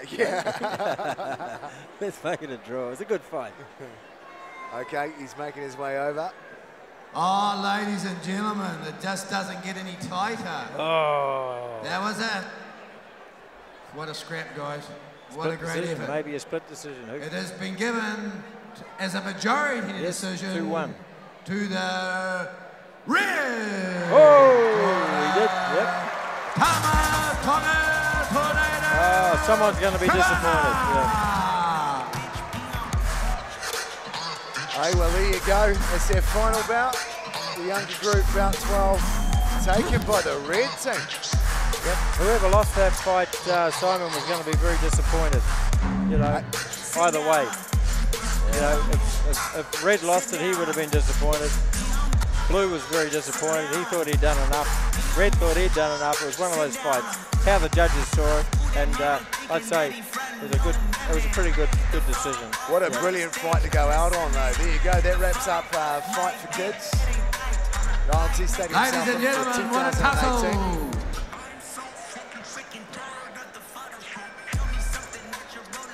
There you go. We've been your commentators, Simon Edwards and Kevin Pine, the Vice President of the New Zealand Professional Boxing Association. You know what's going on. I've learned a lot about the boxing tonight. Thank you, Simon. Yeah, I've enjoyed working with you, mate. Goes to Pops from the green you've done well. You've number 37. You kept me going. Yeah. Where are you, Pops? Well, Come and get so your much money, for hey? watching, and we'll see you next time. I'll drop him in back pocket. We want all fighters to the ring, please. All fighters to the ring. Don't go too far. All fighters to the ring, please. Where are you, Pops? Pops from green table number 37. Rightio, it's our chance to sign off, mate. Fantastic job there. And, of course, you were sponsored by, Placemakers Invercargill, Tama, mate. That's going to be fantastic for you. I must say, from everybody who's telling me that you went in as the underdog, I suppose that's a bit of a favourite, isn't it? I think everyone knew my lack of fitness, and, yeah, had to dig deep, eh? Had to say my trainers that pushed me hard. They kept me going. 12 weeks of hard work. Yeah, 12 weeks of hard work. But, I mean, obviously come out the other side. I mean, man, he was a man monster, that fella. And, I mean, you seem to just do what you needed to do, kept him at bay, got a few shots in there and enough to win it, but it was bloody close, wasn't it? Oh, he just wouldn't stop. I was like, land a good clean one on him, he just kept coming forward. I was like, I've got no energy left. Stop. Good stuff. So who looks like, I mean, obviously there's a lot of people that helped you to get where you are today, and you want an opportunity to thank those guys. So who looks after you and who helped you to get here? Oh, just all the trainers, like all 5 of them, like each different one. Like Lou was my main trainer, but there was Nigel, Abbo, Justin, they all help me out every now and then, and Kev, our manager. like he always made sure I was always forgetting stuff, so it was on my back. But yeah, they pushed us every training. It was quite good.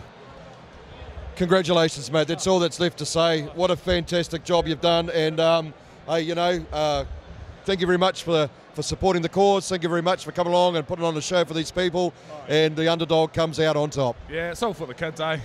Just good charity. Good stuff. Cheers, Good stuff, man. Righto, folks, here we are back. We've got one more to do before we sign off for tonight. Tangaroa, mate, that was a fantastic fight, mate. You gave him everything. He was just telling us that you just kept coming, but he might have got a couple of extra punches in that you didn't quite get. Yeah, definitely, mate. I mean, I was seeing stars right from the get-go, so still seeing stars now, so I don't know what sort of is going on right here, but definitely take my hat off to all the boxers out there. Holy heck, this is a very tough sport. It's a bit different. I mean, a lot of these guys, especially rugby guys, have told us all day today, and they keep telling us that... Sorry about that. So of course, Tangaroa, I mean, the rugby guys have said it was really hard, and it's different sort of training involved. Yeah, definitely. Like the cardio in there that we can do off the ring there does not reflect what happens going on inside the ring. They got all the pressure, from all the people cheering, and bloody hell, it's just tough yakka, eh? 12 weeks of hard work, mate. No one's a loser, mate. It's fantastic, really, when you think about it. To get in there and get in that ring, it's a different beast. A lot of the guys were saying that they were knackered before they even got into the ring, just from the hype, all the energy that you expel just getting ready for this for today. Yeah, I mean, I was the last belt tonight. I'll be pretty chilled out right up to the bell, but shit, soon as I got on there, it's only about 9 minutes for the fight.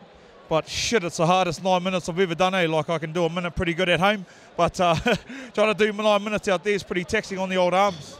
All right, mate. Obviously, a lot of people helped you to get where you are. We'll give you that opportunity to thank them. Who looks after you? Look, I just want to thank my partner firstly, just for bloody allowing me to come here. We've got 2 businesses, and trying to get away for 4 to 5 hours a week is pretty tough. Also, all our coaches, just for pushing us through those last minutes and getting those last few minutes out. Through a 2-hour training. All my awesome teammates, and to the boys that come in and gave us a good spar leading up to the fight. They really rocked us and, get us prepared for these big hits that were coming in the ring there. Fantastic, mate. No losers here, man. To get into that ring and do what you've done today is just remarkable, and it could have gone either way. Fantastic. Congratulations. Yeah, cheers, mate. Thanks very much for filming this. Cheers to everyone at home for viewing. Peace.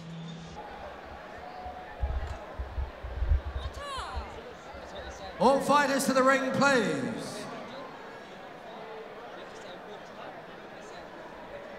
We have the one final award to give this evening, and that's for the best boxer on the night, has been seen by the officials, and it will be presented by David Bartley, the organiser of Fight for Kids.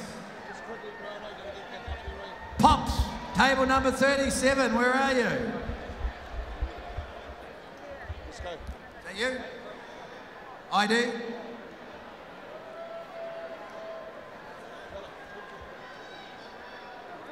I would have walked in. All fighters in the ring, please. The overall prize this evening is for the best fighter, technical fighter on the night, as chosen by the officials and presented by David Bartley.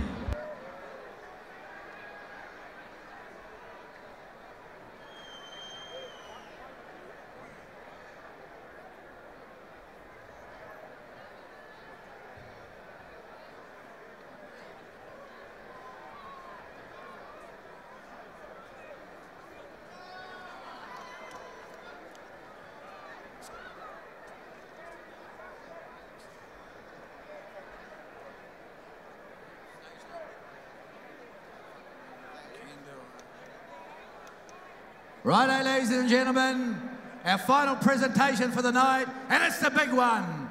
Who was the best pugilist there tonight? Who was technically the best fighter we had in the ring? Well, it's got in the shape of a ladies' prize tonight, so all the boys have missed out. Our best fighter for tonight, ladies and gentlemen, put your hands together for Kendall McMahon.